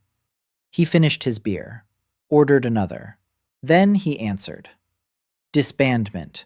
The imperial garrison would arrive. His men would become nobodies. Some would join the bandits. Some would drink themselves to death. Some would die in the winter. He himself would receive a pension and a title, a beautiful cage, just as Sori had described. Daniel asked if that suited him. Bertram looked at him heavily. He replied that it did not. But the alternative was war with Ostrocommon, and war meant death for everyone. Because Velmarsh had neither an army, nor money, nor a king to wage that war. Daniel leaned forward. He said quietly that war wasn't the only alternative. Bertram raised an eyebrow. Daniel said there was a third way. Not to surrender and not to fight. To negotiate. But for that, they needed someone with the authority to speak on behalf of Velmarsh. Bertram asked who. Daniel replied that he didn't know yet, but he asked Bertram for one thing, not to sign the treaty. 3 days, just 3 days. If Daniel didn't have a decision in 3 days, Bertram could sign. Bertram looked at him for a long time. Then he asked why he should trust a stranger. Daniel took a medallion out of his pocket. He placed it on the table. Bertram looked at the medallion. His expression changed. He recognized the symbol, Royal Advisor. He looked up at Daniel.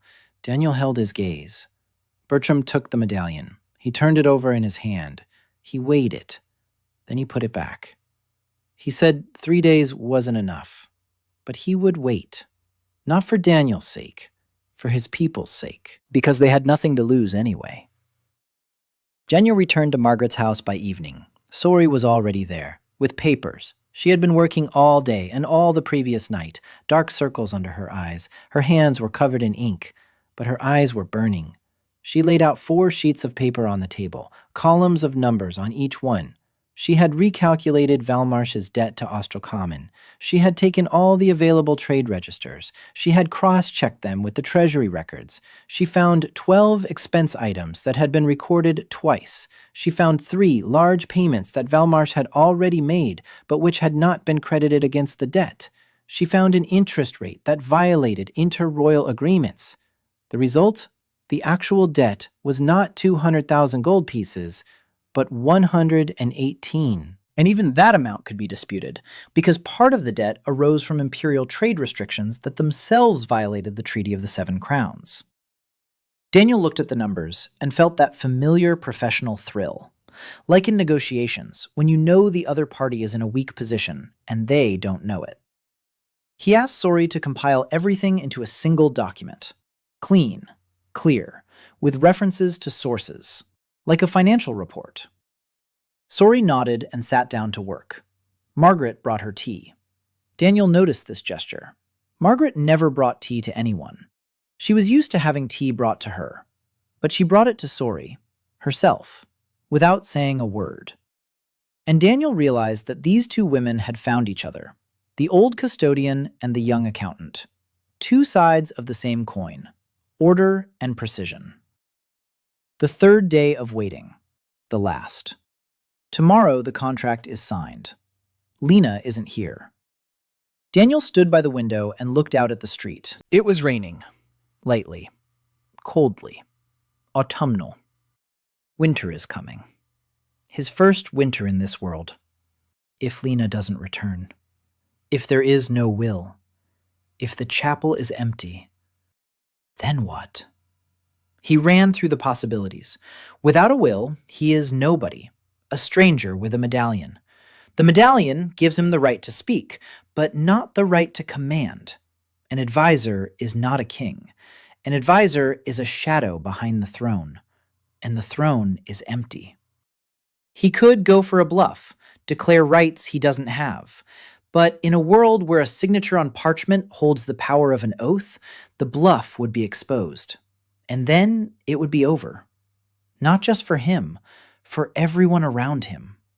For Margret, who believed for the first time in 20 years.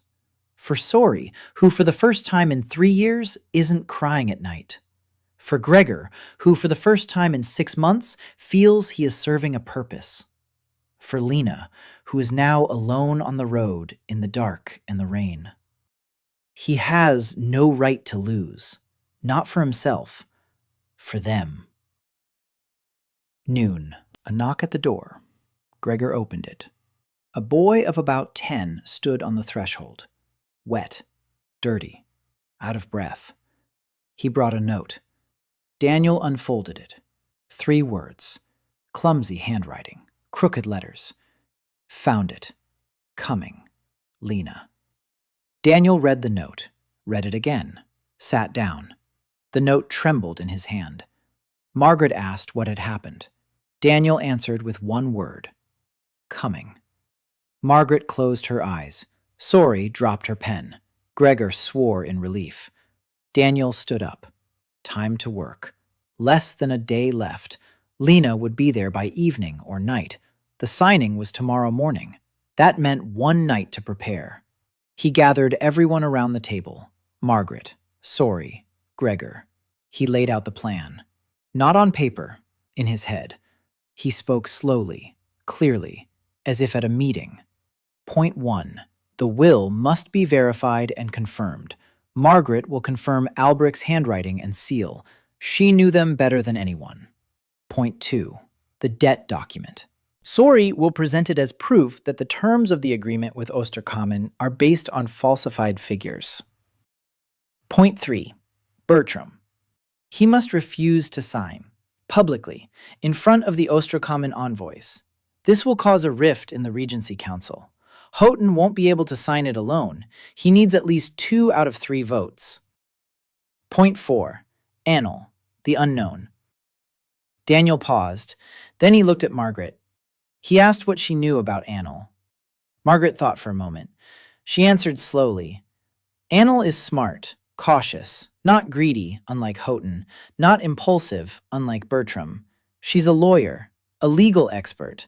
Procedure is important to her. She'll only sign the contract if it's legally flawless. Daniel smiled, for the first time in 3 days. A lawyer, a stickler for procedure. So if a legal obstacle arises, heir, will, law. Annel won't sign, not out of loyalty, out of principle. She'd rather block the contract and demand new hearings than put her signature on a document that could be contested. Margret listened and nodded slowly. She was beginning to see the picture. Gregor, too, even he, a man of the sword. He saw that this wasn't a fight, it was an operation, and that each of them was a link in the chain. At midnight, the panel flashed. Day 30, gift of the day. King Alberic's certified will. On the table lay a scroll that hadn't been there a second ago, the royal seal, a signature.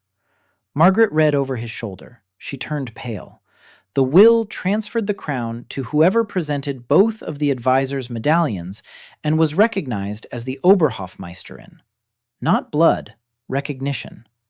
Margret had already recognized him, 21 days ago in Stonebrook. Daniel felt the weight, not of the parchment, 200,000 souls. He said one word. All right. The door flew open. Lina stood in the doorway, soaked to the bone, her cloak torn. 3 days on horseback through rain and forest. 13 years. Alone. But in her hands, a dry bundle, the second copy of the will from the chapel. Identical. 2 documents, one from the system, one real. Daniel dropped to his knees and hugged her, not for the document, for coming back alive.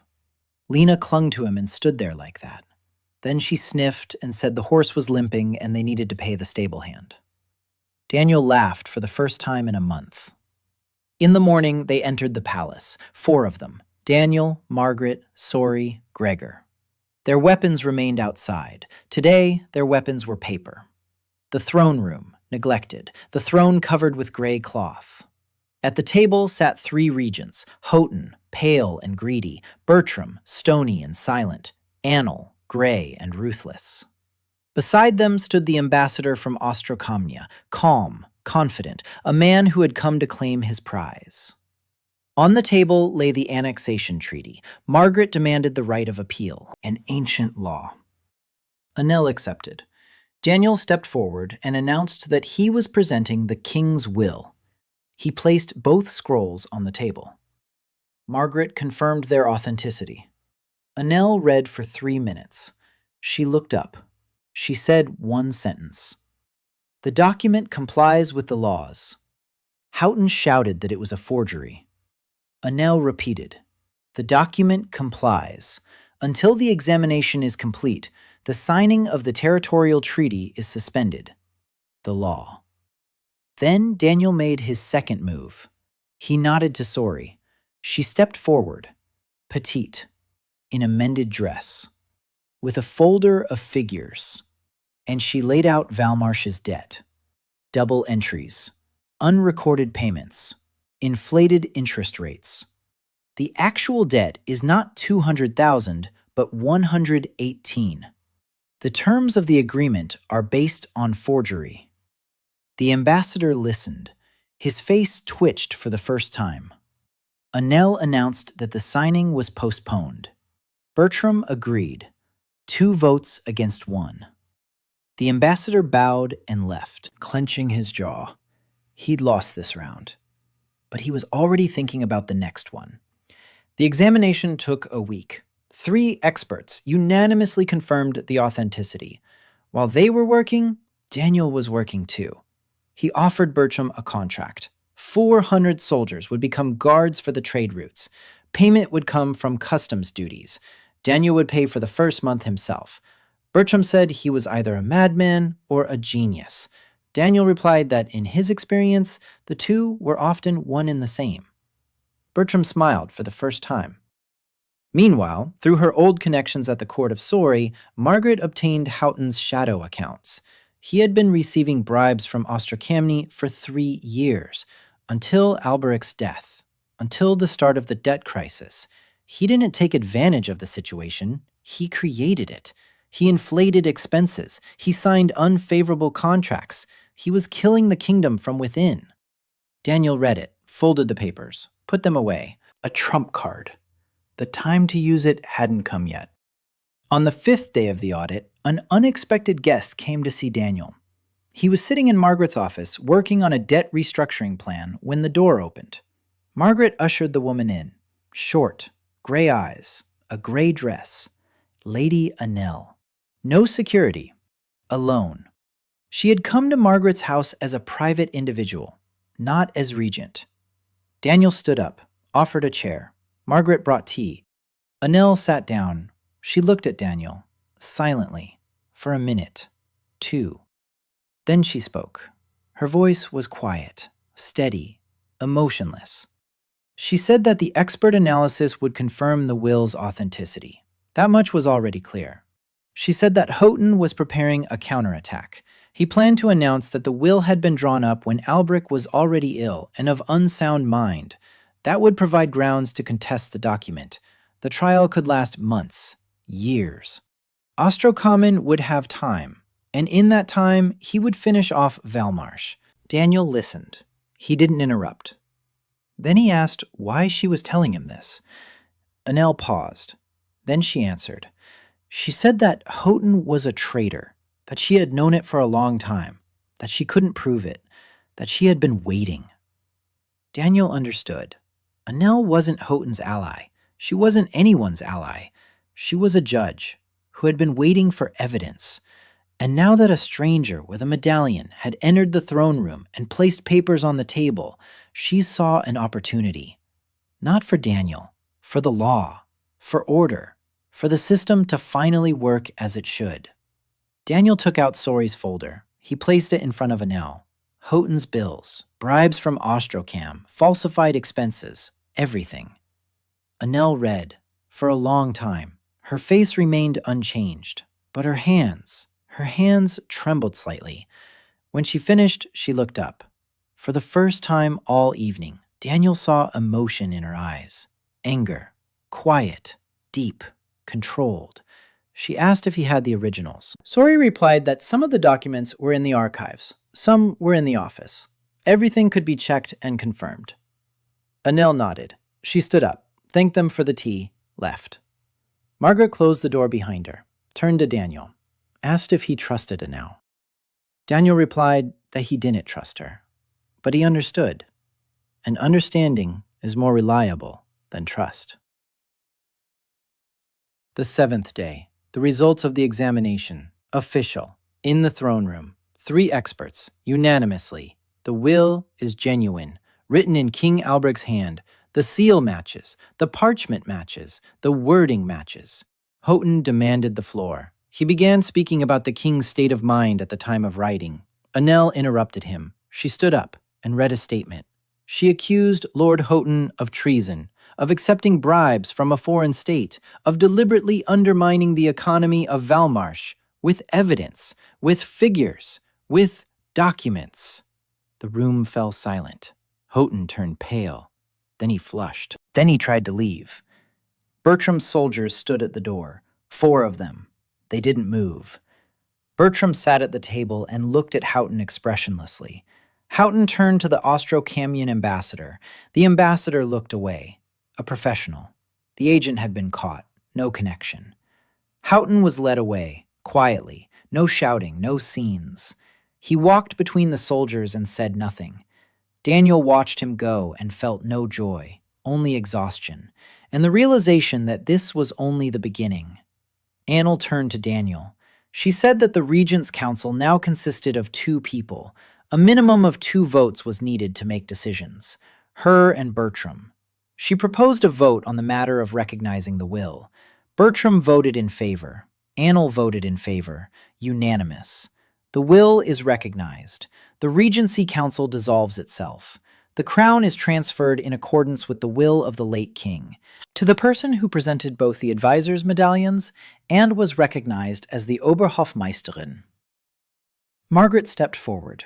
She stood before Daniel. She looked him in the eyes, for a long time.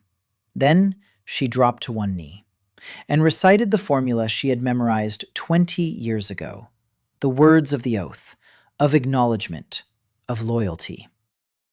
Daniel stood and felt the ground slipping from under his feet, not from nervousness, from the magnitude of it all. Margret stood up. She turned to face the hall and announced in a voice that did not waver for a moment. Daniel Park, King of Velmarsh. There were 23 people in the hall. Daniel counted them. 3 experts, Annelle, Bertram, Margret, Sori, Gregor. 10 courtiers and secretaries, 4 guards, and Lina, who had somehow ended up on the 2nd floor gallery, sitting on the railing with her legs dangling. 23 people at the coronation, without a crown, no robe, no fanfare. Daniel stood before the empty throne in the blue doublet the system had given him, and looked at the people who had become his subjects. Then he turned toward the throne. He removed the gray cloth. Beneath it was an old chair, wooden, carved, worn. He didn't sit in it. He stood nearby and said nothing. Then he spoke, quietly, but loud enough for everyone to hear. He said the throne would have to wait. Work first, then the ceremonies. Gregor, in the corner of the hall, smiled for the first time in a month. Broadly, genuinely. The first days after the coronation were chaos. The fancy word for it was transition period. The real word was mess. Daniel sat in the former regent's office and sorted through papers. There was a sea of them. Debts, complaints, petitions, lawsuits, trade disputes, land claims. Everything that had piled up for a while the regent squabbled instead of governing. He worked 16 hours a day. Sori by his side, Margret by his side, Gregor at the door, Lina shuttling between floors with notes and errands. He set up a system within the first week. Not perfect, but functional. He divided all matters into 3 categories: urgent, important, everything else. He handled the urgent ones himself. He delegated the important ones. He put off everything else. The locals didn't understand this. To them, every matter was urgent and important and required the king's personal attention. Daniel explained, patiently, over and over again, if everything is urgent, then nothing is urgent. Setting priorities isn't ignoring problems. It's solving them in the right order. The courtiers listened and nodded and didn't understand a thing, but they obeyed. Because the system worked, matters were resolved. Slowly, but they were resolved. The first week, food. Kronheim was starving. Not literally, but close. Winter supplies were meager. The market was half empty. Prices were rising every day. Daniel applied the same approach he'd used in Stonebrook. He found suppliers. He negotiated prices. He organized delivery. But the scale was different. Stonebrook had 3,000 people. Kronheim had 30,000. One person couldn't handle it alone. He needed people. He started looking. Not nobles, not officials. Workers. People who know how to get things done. Beren arrived from Stonebrook in the second week. He brought goods. He brought news. Trade is moving. Patrols on the roads. Rolf has set up regular trips along the coast. Daniel appointed Beren as the capital's food supply coordinator. Beren turned pale. He said he was just a merchant, not an official. Daniel replied that the difference between a merchant and an official is that a merchant knows how to count money, while an official knows how to spend it. He needed someone who could count. Beren accepted the position. 3 days later, the first carts loaded with fish and grain arrived from the coastal villages. Market prices shifted. Slightly, but they shifted. The second week, the army. Bertram fulfilled his part of the agreement. 300 of the 400 soldiers came under royal command. 100 left. They didn't want to serve a stranger. Daniel didn't try to hold them back. A soldier recruited by force is worse than an enemy. 300 men, plus 42 from Stonebrook. 342 soldiers. By comparison, the Empire of Sharpstone could field 10,000. The math wasn't in his favor. But Daniel wasn't planning to fight. He was planning to guard. The difference was fundamental. War requires an army. Guarding requires organization. He divided the soldiers into squads of 20. Each squad had a route. Each route had a schedule. For every schedule, a report. Gregor grumbled about the reports, but he filed them because he saw the results. During the first 2 weeks of patrolling, 3 bandit groups dispersed on their own. Without a fight, they simply moved further east, toward the pass, toward Ostrakamni. So be it. The main thing is that the roads are starting to clear up. The third week, finances. Sori presented a full audit of the royal treasury. The result was catastrophic. The treasury was empty. Literally, Houghton had cleaned it out. The debt to Ostrakamny was 118,000, according to actual calculations. Current expenses for maintaining the court and the army, 4,000 gold pieces a month. Revenue, 0, because taxes hadn't been collected for 6 months. Trade duties weren't coming in. The salt mine was operating at minimum capacity, and the profits were disappearing into thin air. Daniel looked at the numbers and saw a familiar picture.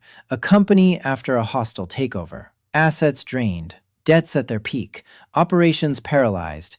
In his previous life, such companies went bankrupt. Here, bankruptcy was not an option. People lived here. He drew up a plan, not for salvation, for stabilization. The first step, cut the court's expenses in half. Margret helped. She knew every expense item, the upkeep of empty halls, salaries for courtiers who didn't work, food purchases at inflated prices through Houghton's suppliers. Daniel cut ruthlessly. Not people, expenses. He met personally with every courtier who was dismissed. He explained. He offered them other jobs. Not everyone agreed, but no one left feeling wronged. Or almost no one. Step 2. Secure revenue. Trade duties. Beren set up collection points on 3 roads and at the port. Fair rates, transparent accounting, every penny recorded. Step 3. The salt mine. Velmarsh main asset. Daniel sent Sori there to investigate. She returned 4 days later with a report, and the look of someone who had witnessed a fire in a library. The mine was in terrible condition. The equipment was old. The shafts were partially flooded. There were half as many workers as needed. The manager was stealing. Production was at 20% of its potential. Sori laid everything out, point by point, clearly, with figures. Daniel listened and nodded. Then he asked what was needed to raise output to at least 60%. Sori replied.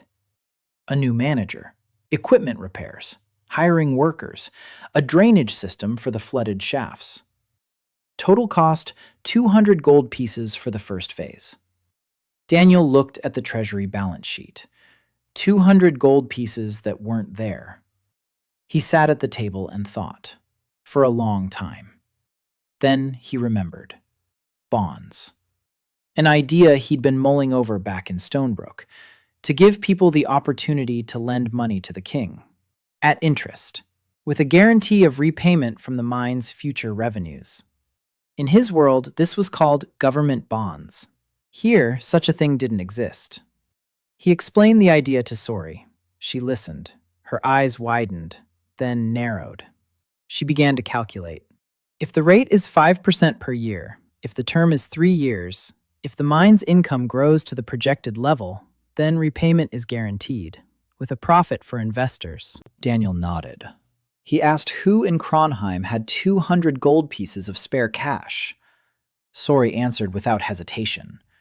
Merchants, jewelers, the temple, and one man, Rolf, an old cloth merchant who had already made his fortune on the shipping line and whose capital was growing. Daniel smiled. I need to write to Rolf. The 4th week. The system's gifts kept coming. Every night. A sack of grain, a set of tools, 3 blankets made of excellent wool, a barrel of honey. Nothing spectacular, all useful. Daniel noticed a pattern. The gifts were timely. When he was working on food supplies, the system provided food. When he was working on the army, the system provided a weapons repair kit. When he sat down to calculate the budget, the system provided silver bars. It responded to his actions. It amplified them. It didn't solve problems for him, but it helped. Like an assistant who brings coffee and the right document at just the right moment. Someone was watching. Someone saw what he was doing and approved. The thought was both comforting and frightening. On the 28th day of his reign, the first assassination attempt took place. Night. Daniel was working in his office, alone. Sori had gone to bed 2 hours ago. He'd sent her away because she'd fallen asleep over the numbers. Margret had left too. Gregor was standing behind the door, as always. Daniel was writing a letter to Rolf about the bonds when he heard a sound. Quiet. Strange. As if someone had run a fingernail across the glass. He looked up. The window. A shadow behind the glass. Quick! He didn't have time to stand up.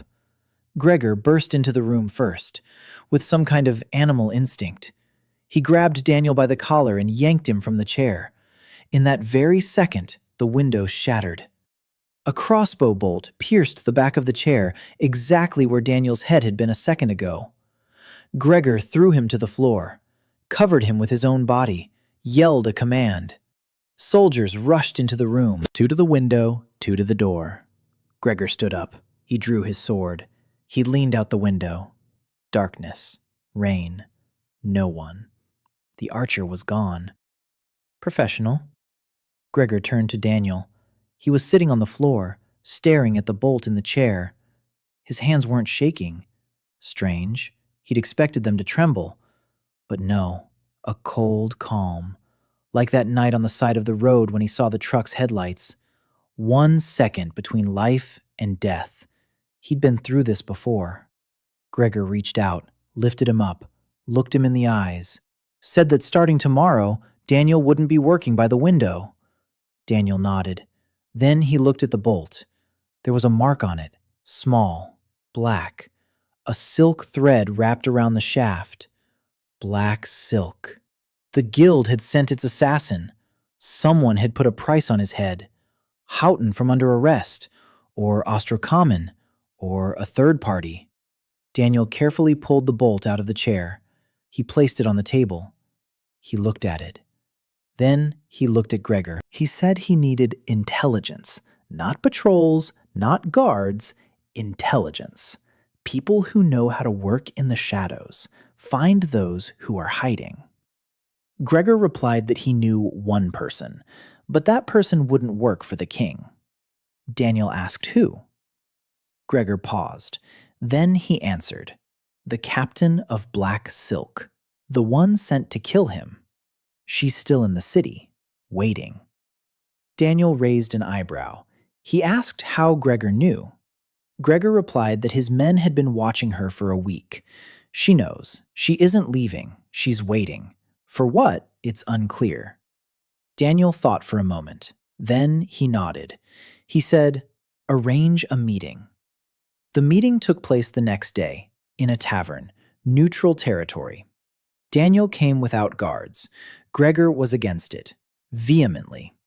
Daniel insisted. If he came with soldiers, there would be no conversation. There would be an interrogation. And an interrogation isn't a negotiation. She sat in the corner, dark hair, a scar across her eyebrow, her left hand on the table, her right hand under the table, a mug of beer she wasn't drinking. Eyes like a cat's, attentive, calm, ready. Daniel sat across from her. He ordered 2 mugs, one for her, one for himself. He was silent for a minute. She was silent too. Then he spoke. Not about the assassination attempt, not about the guild.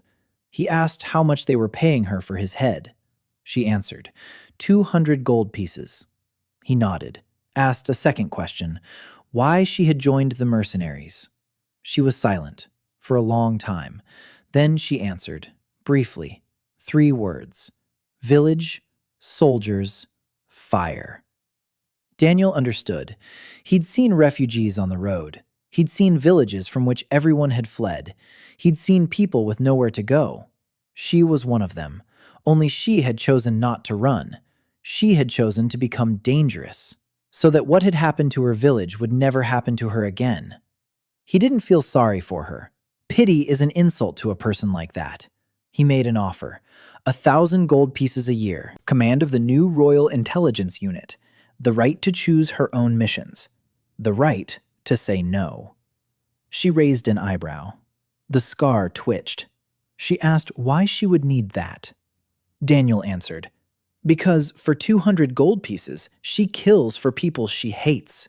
For 1,000, she'll protect those who deserve it. She looked at him for a long time.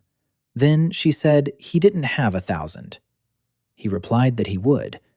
She asked how he knew. He replied that it was his job to know what will be. She was silent. Then she took a sip of beer, her first, and she told him her name, Ayla Vesper. Daniel held out his hand. She looked at his hand free of calluses from a sword, the hand of a man who had never fought, and she shook it, firmly, like a person who had made a decision and had no intention of changing it. The second month of his reign began with diplomacy. Daniel understood that Velmarsh would not survive in isolation. 342 soldiers against 10,000, an economy that had only just begun to breathe, debt hanging over them like a sword. He needed allies, not friends, partners, people and states that stood to gain from Velmarsh's existence. In his past life, this was called a strategic partnership. Here, it was called diplomacy. A difference in terminology. The essence is the same. Find what the other side needs and offer it in exchange for what you need. First target, the Kingdom of Halegrave. Eastern neighbor. Stronger than Velmarsh, weaker than Ostrocam. Neutral. For now. Margret explained the situation. Halegrave was ruled by King Devault. Old. Cautious. He has 4 children, an eldest son, 2 middle sons in military service, a youngest daughter, Princess Yvonne, 22 years old, unmarried. Daniel listened and understood where Margret was going. A dynastic marriage. Classic. But he didn't reject the idea right away. Not because he wanted a marriage of convenience. Because he knew the rule. Don't give up on a tool until you understand how it works. He assembled a diplomatic mission. Margret led it. She knew the protocols. She knew the people at the court of Halegrave. She knew how to dress, what to say, and where to bow. Daniel wrote a letter to King Devault, personally, on fine parchment, with a sorry quill, because Daniel's handwriting was still shaky. The content was unusual. He wasn't asking for help. He wasn't asking for an alliance. He was proposing a trade agreement. Salt from Velmarsh at a fixed price, lower than the imperial rate. For Halegrave, this meant savings of thousands of gold pieces a year. In exchange, Daniel asked for one thing, recognition of his legitimacy. An official letter from King Devault confirming that Halegrave recognized Velmarsh's new monarch. This was more important than money, more important than an army. Recognition from one of the 7 kingdoms, a precedent. If Halegrave recognizes him, then Sharpstone cannot declare Daniel an imposter. Not without a war with Halegrave. Margret left. She took an escort with her. Gregor assigned 20 of his best soldiers, all in the new uniforms that Daniel ordered with money from the first trade duties, blue with silver. The colors of Velmarsh, a tower and a wave on the insignia. A small detail, but Margret approved. She said that the uniform is the face of the state. If the soldiers look like ragged beggars, then the state looks like a beggar too. Daniel agreed. Marketing works everywhere, even in the Middle Ages. While Margret was on her way, Daniel taken care of internal affairs, the mine, the bonds. He held a meeting with the 6 largest merchants of Kronheim, in the throne room, at a large table, not on the throne, at the table, as equals. The merchants were wary. A new king, an outsider, no lineage, no name. What did he want? Money. Of course money. All kings want money. Daniel surprised them. He didn't ask for money. He proposed an investment. He pulled out the documents. Sori had prepared a presentation, not on slides, on parchment. But the principle was the same. Problem, solution, numbers, result. The mine is operating at 20% capacity. 200 gold pieces are needed for repairs and hiring. In 6 months, output will rise to 60%. The mine's revenue will cover the return on investment plus interest, 5% per annum, guaranteed. The royal seal, a signed document, with a notary seal provided by the system. The merchants listened, they exchanged glances, they whispered. One of them, an old man named Master Galen, asked why he should believe the mine would become profitable. Daniel replied, he didn't have to believe, he had to calculate, and he handed him Sori's report. Galen read it, at length. Then he looked at Sori, at the small, quiet girl with a feather in her hair. He asked who she was. Daniel answered, Velmarsh's chief treasurer. Galen raised an eyebrow. He looked at Daniel, then at Sori, then back at Daniel, and said that this was the first time he'd seen a treasurer who knew how to count. Daniel didn't tell him that this was an insult to all the previous treasurers. He just nodded. By the end of the meeting, 4 of the 6 merchants agreed. 160 gold pieces, not 200, but close. Daniel covered the missing 40 from his own funds, the money he'd earned in Stonebrook, and the profits from the system. Velmarsh bonds were issued, the first in the history of this world. Sori drew up each one, beautifully, neatly, with a number, with a date, with a seal. The merchants looked at the papers with the expression of people who weren't sure whether they'd received a treasure or pretty trash. Time will tell. The mine received the money. Daniel sent a new manager there, not a bureaucrat, a senior foreman from the mine itself, a man named Torvald who had been going down into the mine for 20 years and knew every tunnel. Torvald didn't want to be the manager. He said he was a miner, not a clerk. Daniel replied that a manager isn't a clerk. A manager is a miner who stands above and thinks for those below. Torvald thought it over. He agreed, on one condition, that Daniel wouldn't meddle in the miners' affairs. Daniel promised, on one condition, that Torvald send a monthly report on production and expenses. Torvald grimaced, but he agreed. Sori went with him for the first week, to set up the books, to teach him how to keep track. Daniel let her go with a heavy heart. Without Sori by his side, he felt like he was missing his right hand. But delegation is a matter of trust, and trust cannot be feigned. The 3rd week of the 2nd month, Margret returned from Halegrave with news. King Devault had accepted the trade proposal, salt at a fixed price. Halegrave had recognized Daniel as the legitimate monarch, an official letter bearing the royal seal. Daniel unfolded it and read it. He reread it.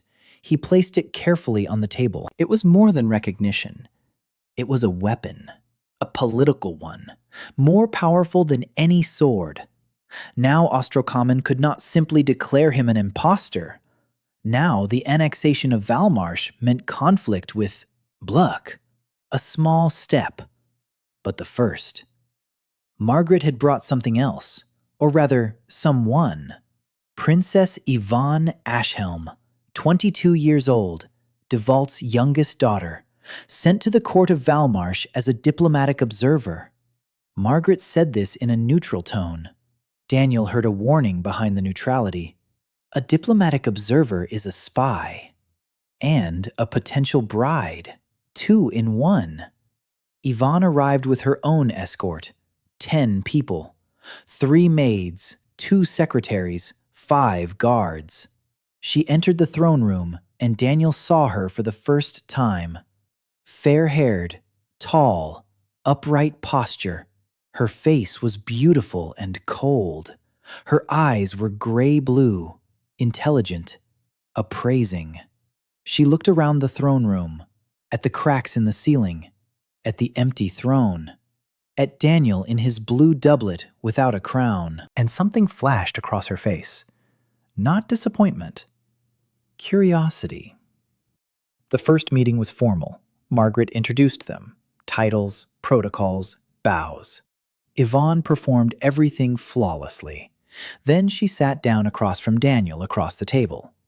And she spoke. A pleasant voice. Sharp words.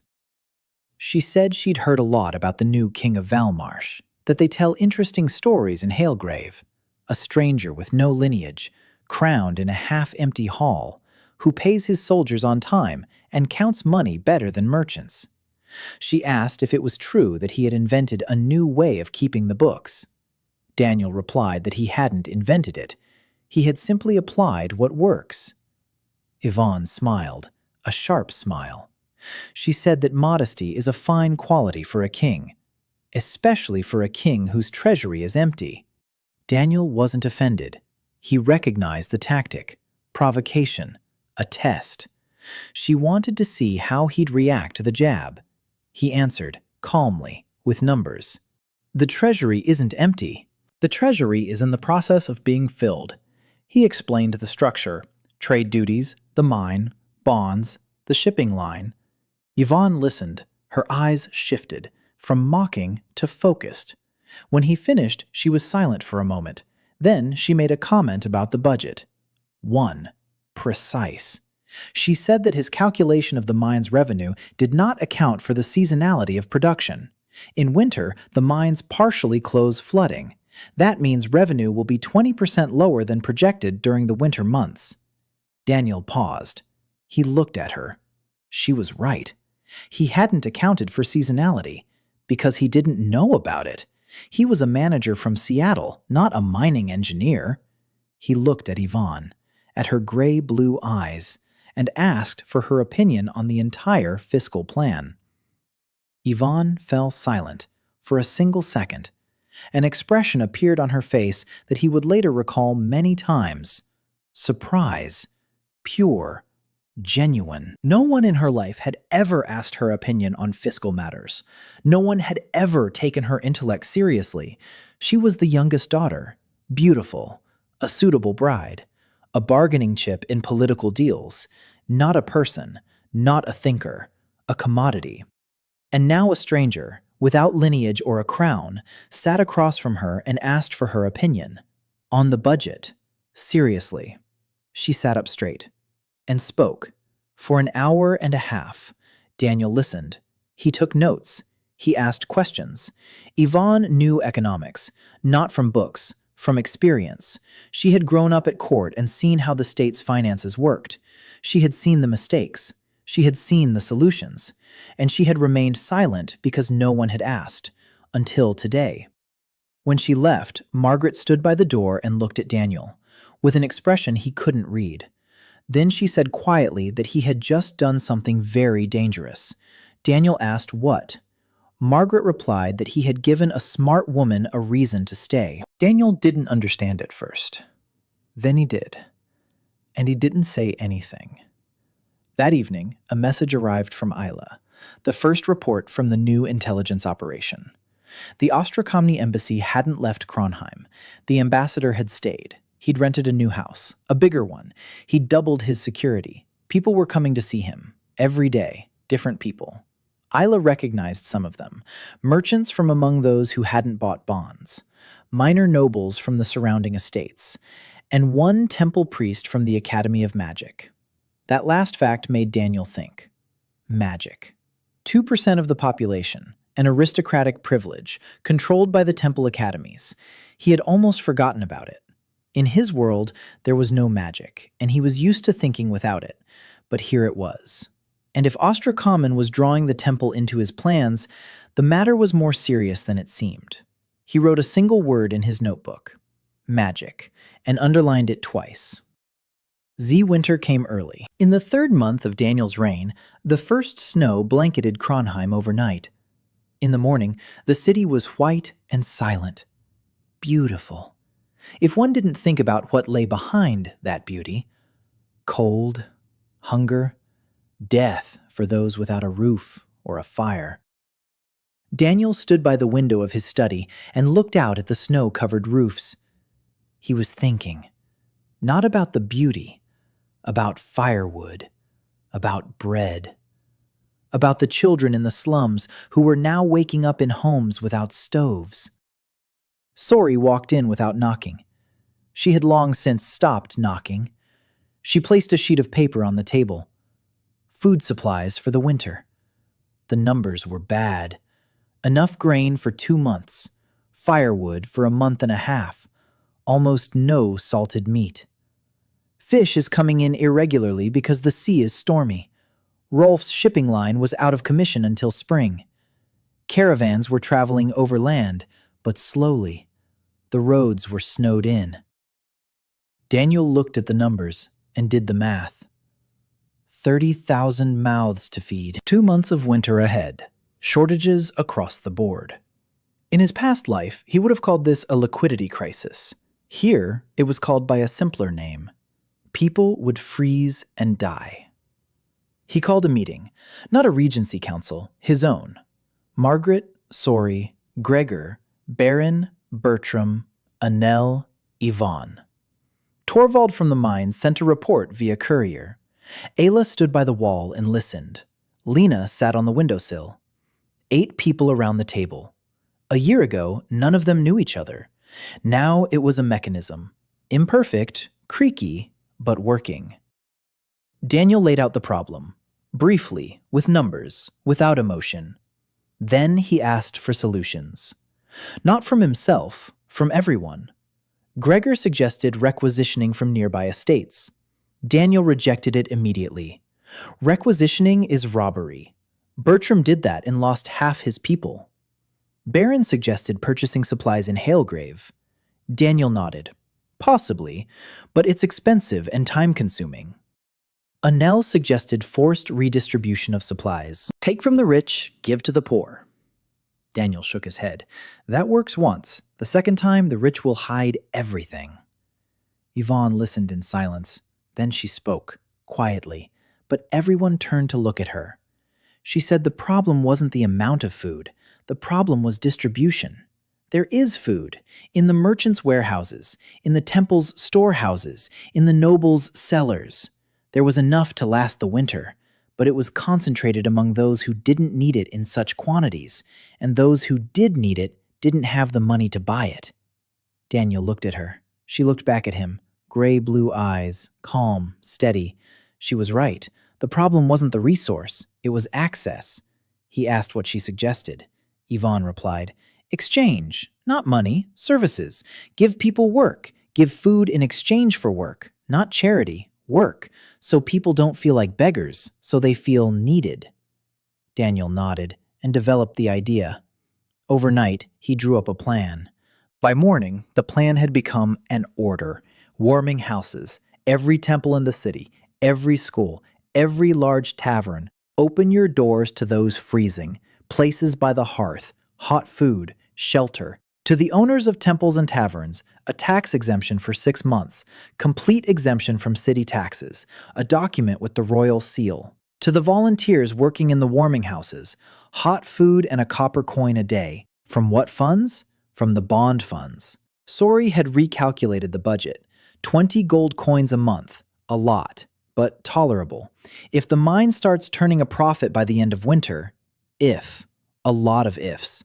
But there was no choice. For the children, a place by the hearth, food, a blanket, no strings attached. Daniel signed the order. He affixed his seal. He gave it to Margret to carry out. Margret worked for 2 days without sleep. She went around to the churches. She negotiated with the rectors. She persuaded. She pressured. Where necessary, she begged. Where necessary, she gave orders. By the 3rd day, 12 shelters had opened their doors. By the 5th day, 20. By the end of the week, 31. Daniel visited them personally, every day, in the morning, without an entourage, in a simple cloak, carrying a basket of bread he'd fetched himself from the bakery. Gregor walked 3 steps behind and grumbled under his breath. Daniel didn't listen. He needed to see, with his own eyes, not reports, faces. The old man sleeping on the floor by the fireplace, smiling in his sleep. The woman breastfeeding her baby, crying from the heat. The 2 boys playing in the corner with a wooden sword. He saw and remembered every face, every name he recognized. It was important. Not for the administration, for himself. To remember why all this was happening.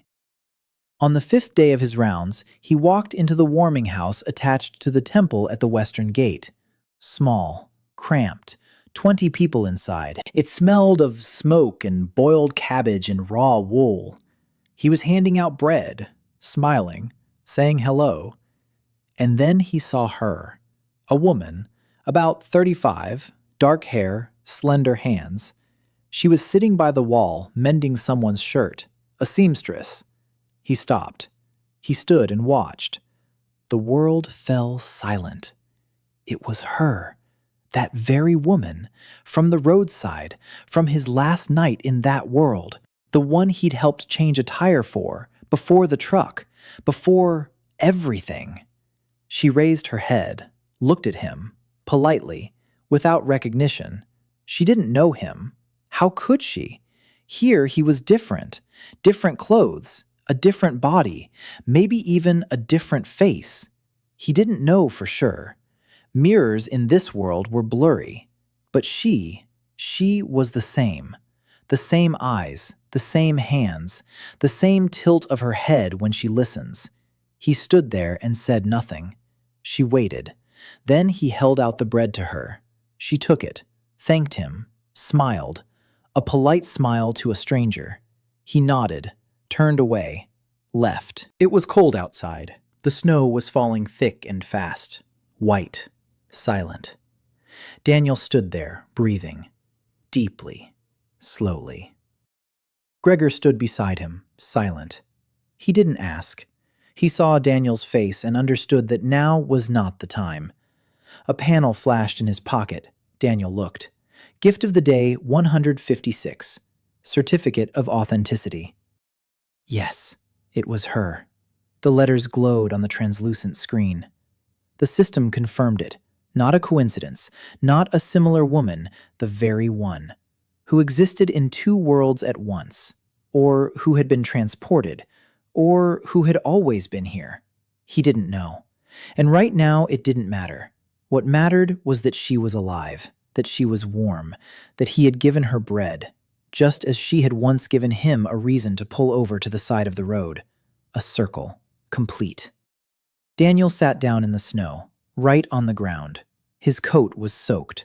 The cold seeped through the fabric. He didn't care. He sat there and cried, quietly, without a sound. For the first time in 6 months in this world. Gregor stood over him. He said nothing. Then he silently reached out his hand. Daniel took it. He stood up, wiped his face. He looked at Gregor. The captain didn't ask anything. He just walked beside him, back to the palace, across the white snow, in silence. Winter continued. The heating systems were working. People weren't freezing, not everyone. There were casualties, the elderly, the sick, those they couldn't reach in time. Daniel recorded every death, name, age, district, cause. Sori asked why. He replied that the dead deserved to be remembered, and that every death is a failure of the system, his system, which he is obligated to fix by next winter. Sori was silent. Then she said quietly that he couldn't save everyone. He replied that he knew, but he could try. She chewed on the quill and remained silent. Then she placed her hand on his, for a second, and withdrew it. She returned to the numbers. He watched her bowed head, the ink stain on her cheek, her fingers moving across the parchment quickly and precisely. And he thought that if he were asked to name the most beautiful sight in this world, it would not be the mountains or the sea, but a girl who counts by candlelight and bites the tip of a quill. By the end of winter, 2 events had occurred.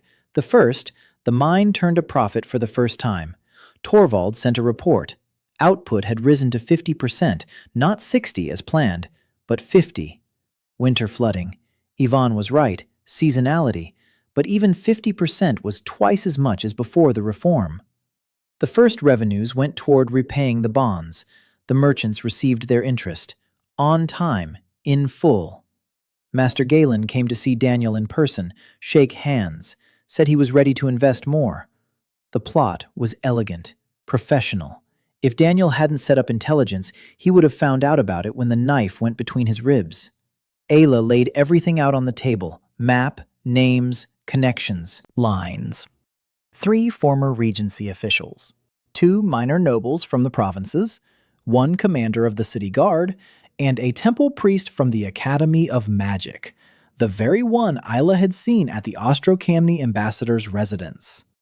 The goal of the conspiracy: to overthrow Daniel, to replace him with Lord Whitmore of Ostrocam, the late king's late wife's first cousin. A tenuous bloodline that, with the proper legal formalities, could provide a claim to the throne. Not a strong one, but enough to start a civil war. The method: Daniel's assassination, accusing Bertram, chaos. Amid the chaos, Whitmore appears with an imperial escort. He presents documents. The temple confirms his right through a magical oath. Annelle is faced with a choice: recognize Whitmore or go to war with Ostrocammon. She will choose the law, and the law will be on the side of blood. Daniel listened and felt a chill. Not fear, respect. For the one who planned this, it was a well-executed operation, multi-layered, with backup plans, using his own principles against him. He built a system on the law. They used the law to destroy it, a mirror move. He asked Ayla how much time they had. She answered, 2 weeks, maybe 3. Whitmore is still in Ostrocam, gathering people. By the time he moves, it will be too late. Daniel nodded. Then he asked about the temple priest, who he is, what he can do, why he's needed.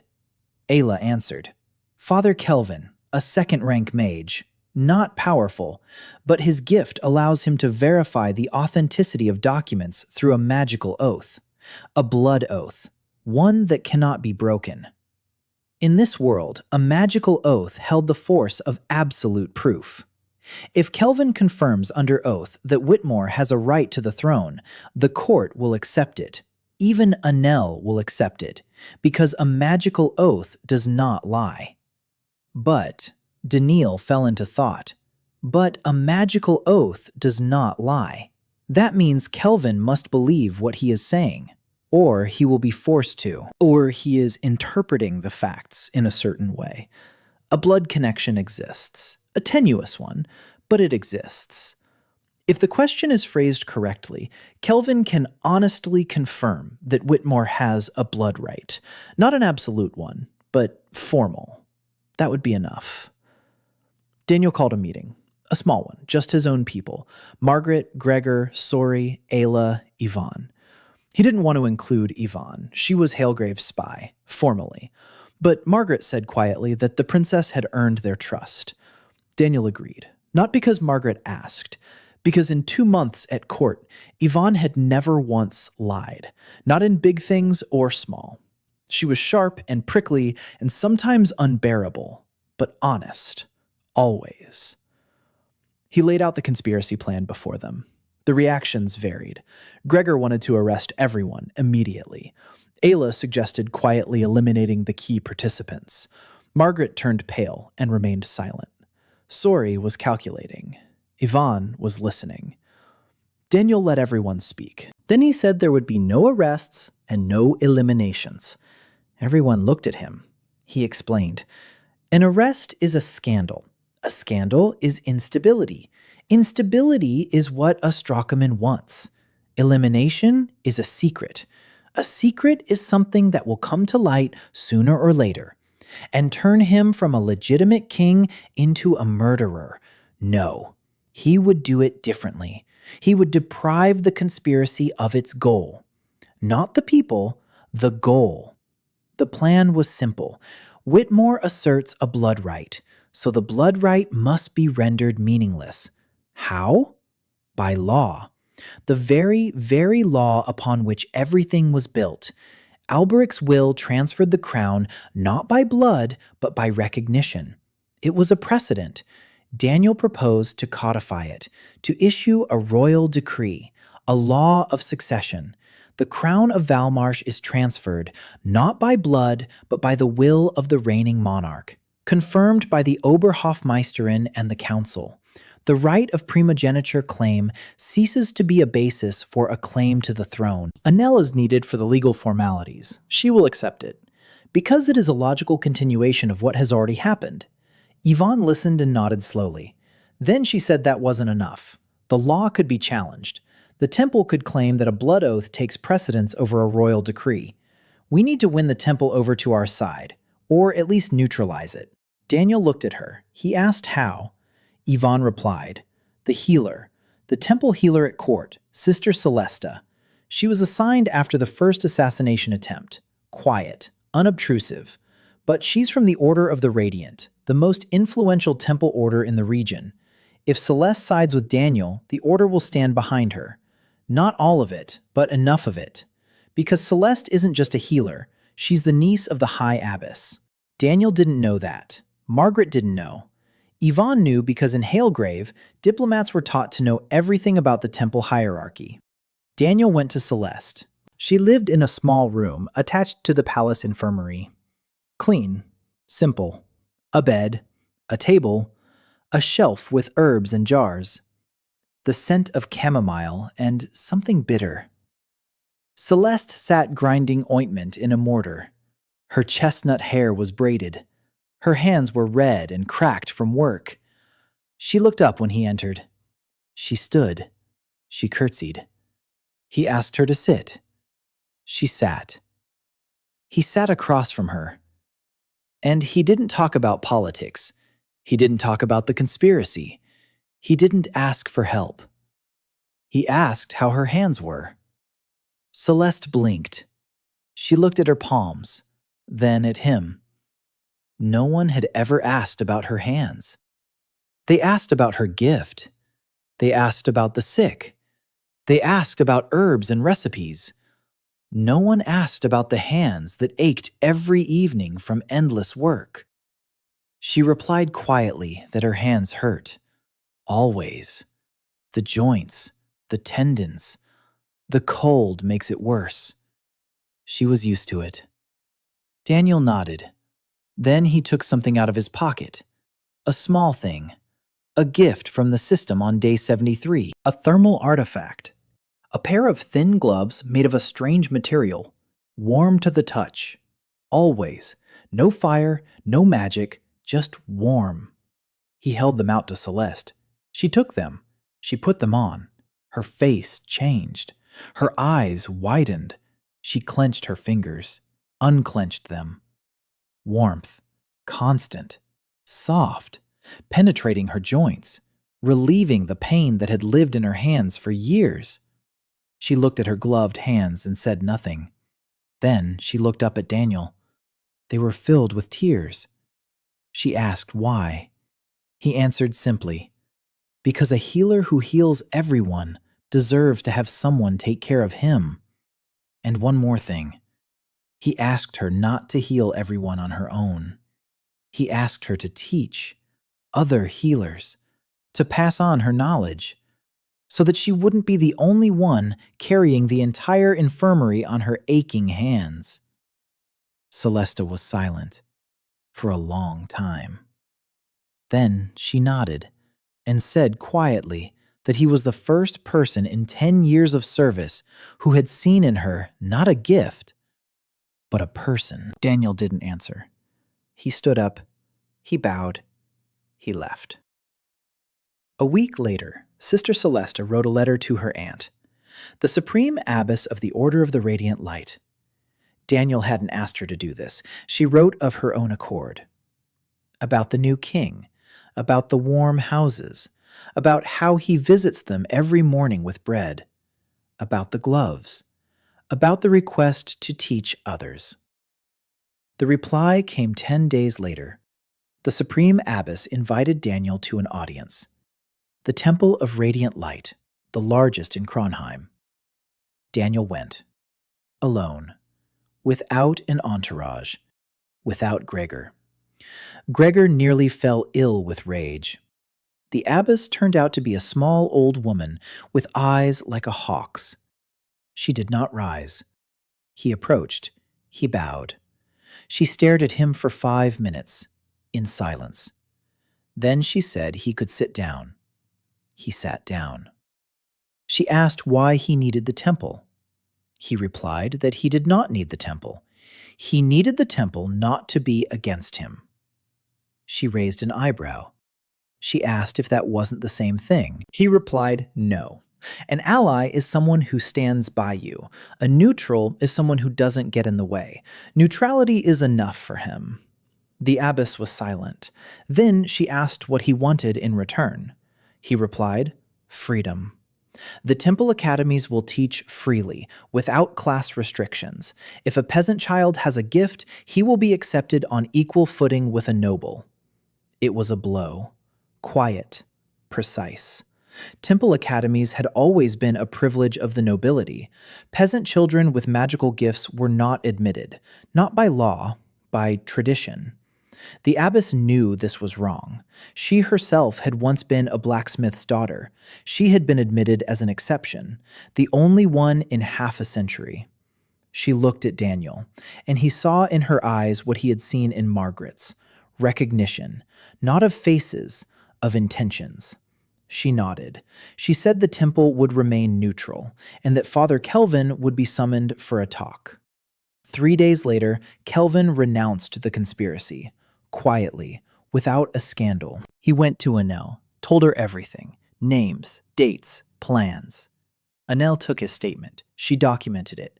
The conspirators were not arrested. Daniel insisted. Instead of arrest, each of them was personally handed a copy of Kelvin's testimony, with the royal seal, and with a note. We know. We are watching. The choice is yours. 4 of the 6 fled Kronheim that very night. 2 turned themselves in. One of them was the commander of the guard. Daniel did not punish him. He transferred him to the border, farther from the capital, closer to his work. Whitmore never arrived. Ostrocommon received the signal. They had lost the silent war. The loud one remained. But a loud war is expensive, and the Empire didn't like to waste money. The 4th month. Winter was waning. Snow still lay on the ground, but the roads were opening up. The shipping line was up and running again. Rolf led the first spring caravan. 5 boats, full holds, grain, fabrics, tools, iron from the southern ports. Kronheim sighed. The market came to life. Prices began to fall, slowly, but they were falling. Beren stood on the pier and counted the bales. His face beamed. He told Daniel that this was the best caravan he had ever seen in his entire life. Daniel replied that the next one would be the best. Beren laughed, for the first time in Daniel's presence, loudly, from the gut, like a man who had found joy again. The mine was operating. Torvald sent the quarterly report. Output had risen to 65%, above target. The drainage system was working. 2 flooded shafts had been drained. 50 new workers had been hired. Wages were being paid on time. Conditions had improved. Torvald wrote a single sentence at the end of the report. People were asking when the king would come to see for himself. Daniel read it and set the sheet aside. Then he picked up a quill and wrote a reply. Soon. Definitely. He already knew the king would come, not for an inspection, so the miners could see that the king knew about them. Remembered them. A small thing, but in this world where common folk had never seen their sovereign face to face, it was a revolution. The salt industry reform took a month. Daniel abolished the old system under which salt was sold through a single royal intermediary. Instead, he introduced an auction. Merchants bid for the right to purchase batches of salt. The price is market-driven, transparent. The treasury receives the difference. Sori drew up the procedure. Annelle checked the legal side of things. Yvonne proposed a key amendment, a minimum price, below which the salt would not be sold, to protect the mine from dumping in case someone wanted to deliberately crash the market. Daniel looked at her with respect. She was thinking 2 moves ahead, just like him. The first auction took place in the throne room. 6 merchants, Beren among them. The bidding was fierce. The price rose 30% above expectations. The treasury received 2,000 gold pieces for a single shipment. Sori jotted down the figure and looked at Daniel. Her eyes were filled with tears. Not from joy, from relief. For the first time in 3 years, the Velmarsh treasury was in the black. Daniel didn't celebrate. Being in the black for a single month isn't a victory. It's a respite. But he allowed himself to breathe a sigh of relief. The 5th month, an attempted invasion. Ayla brought the news at night. An imperial garrison at the pass, 3,000 soldiers, moving toward the border. Officially, it's a drill. In reality, it's pressure. Sharpstone was baring its teeth. Gregor mustered the troops on alert. 342 men against 3,000. Suicide. Bertram came to Daniel looking grim. He said it was time to prepare the pass's defenses. Daniel said no, not defenses, a letter. Bertram looked at him as if he were crazy. Daniel wrote 4 letters in one night. Sori helped. Yvonne helped. Margret checked the wording. 4 letters to 4 kingdoms. Hailgrave, Talmark, Sudmark, Asteria. 4 of the 7 crowns. The content was the same. Different tones, different arguments, but one message.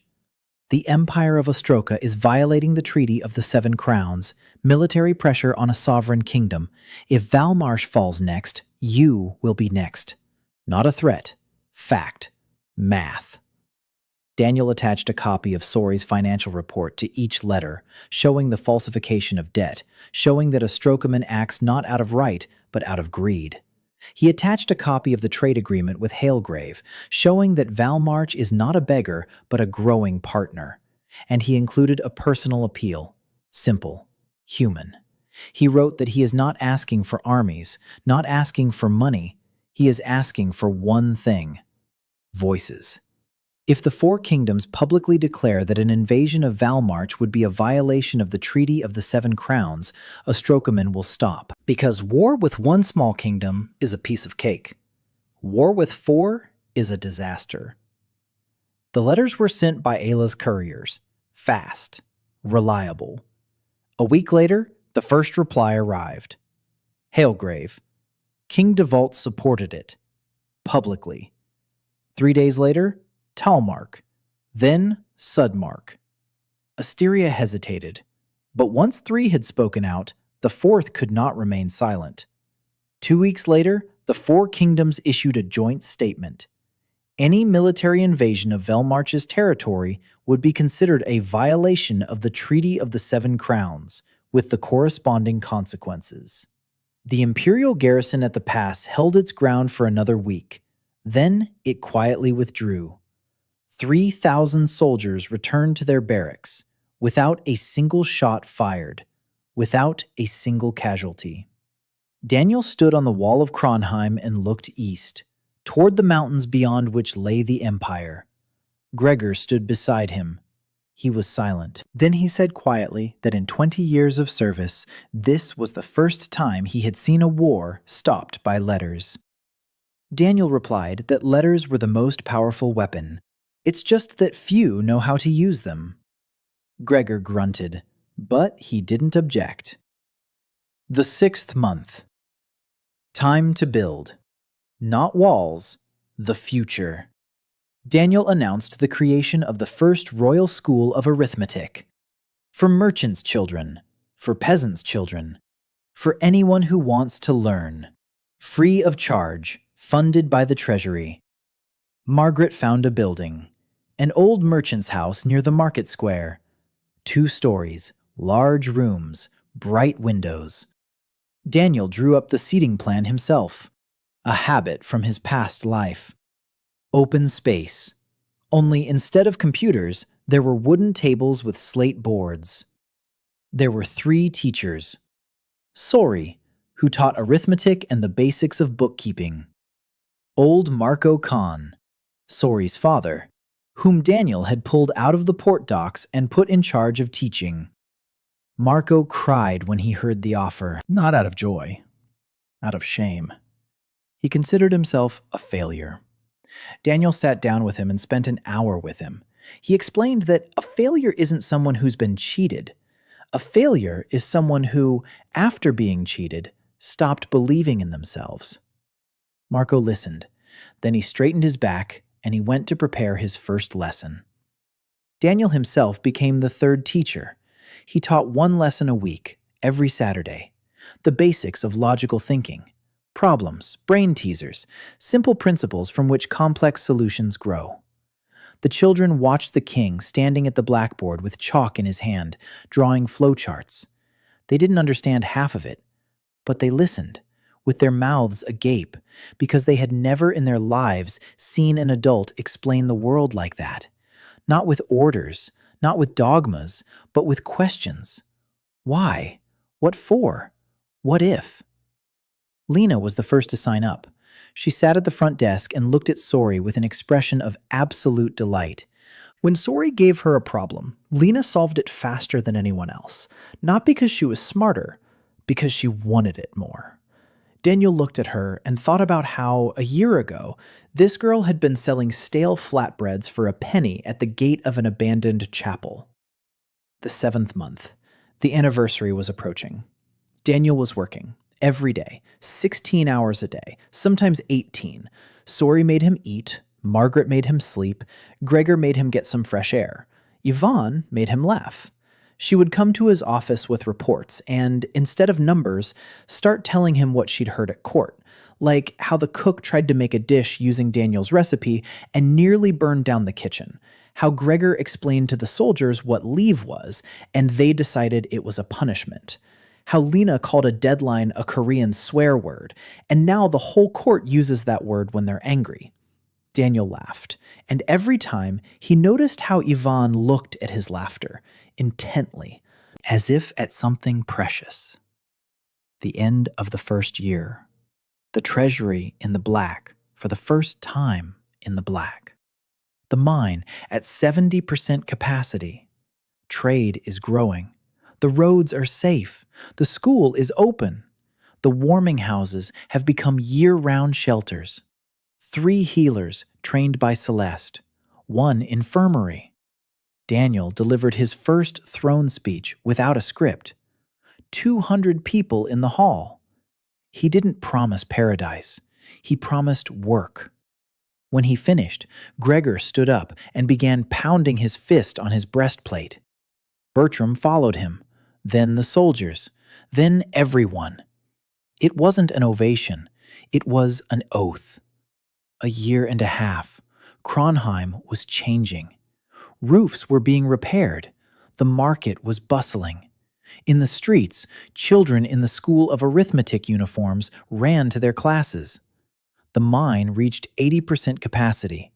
Torvald became a legend among the miners. The shipping line expanded to 12 captains and 6 ports.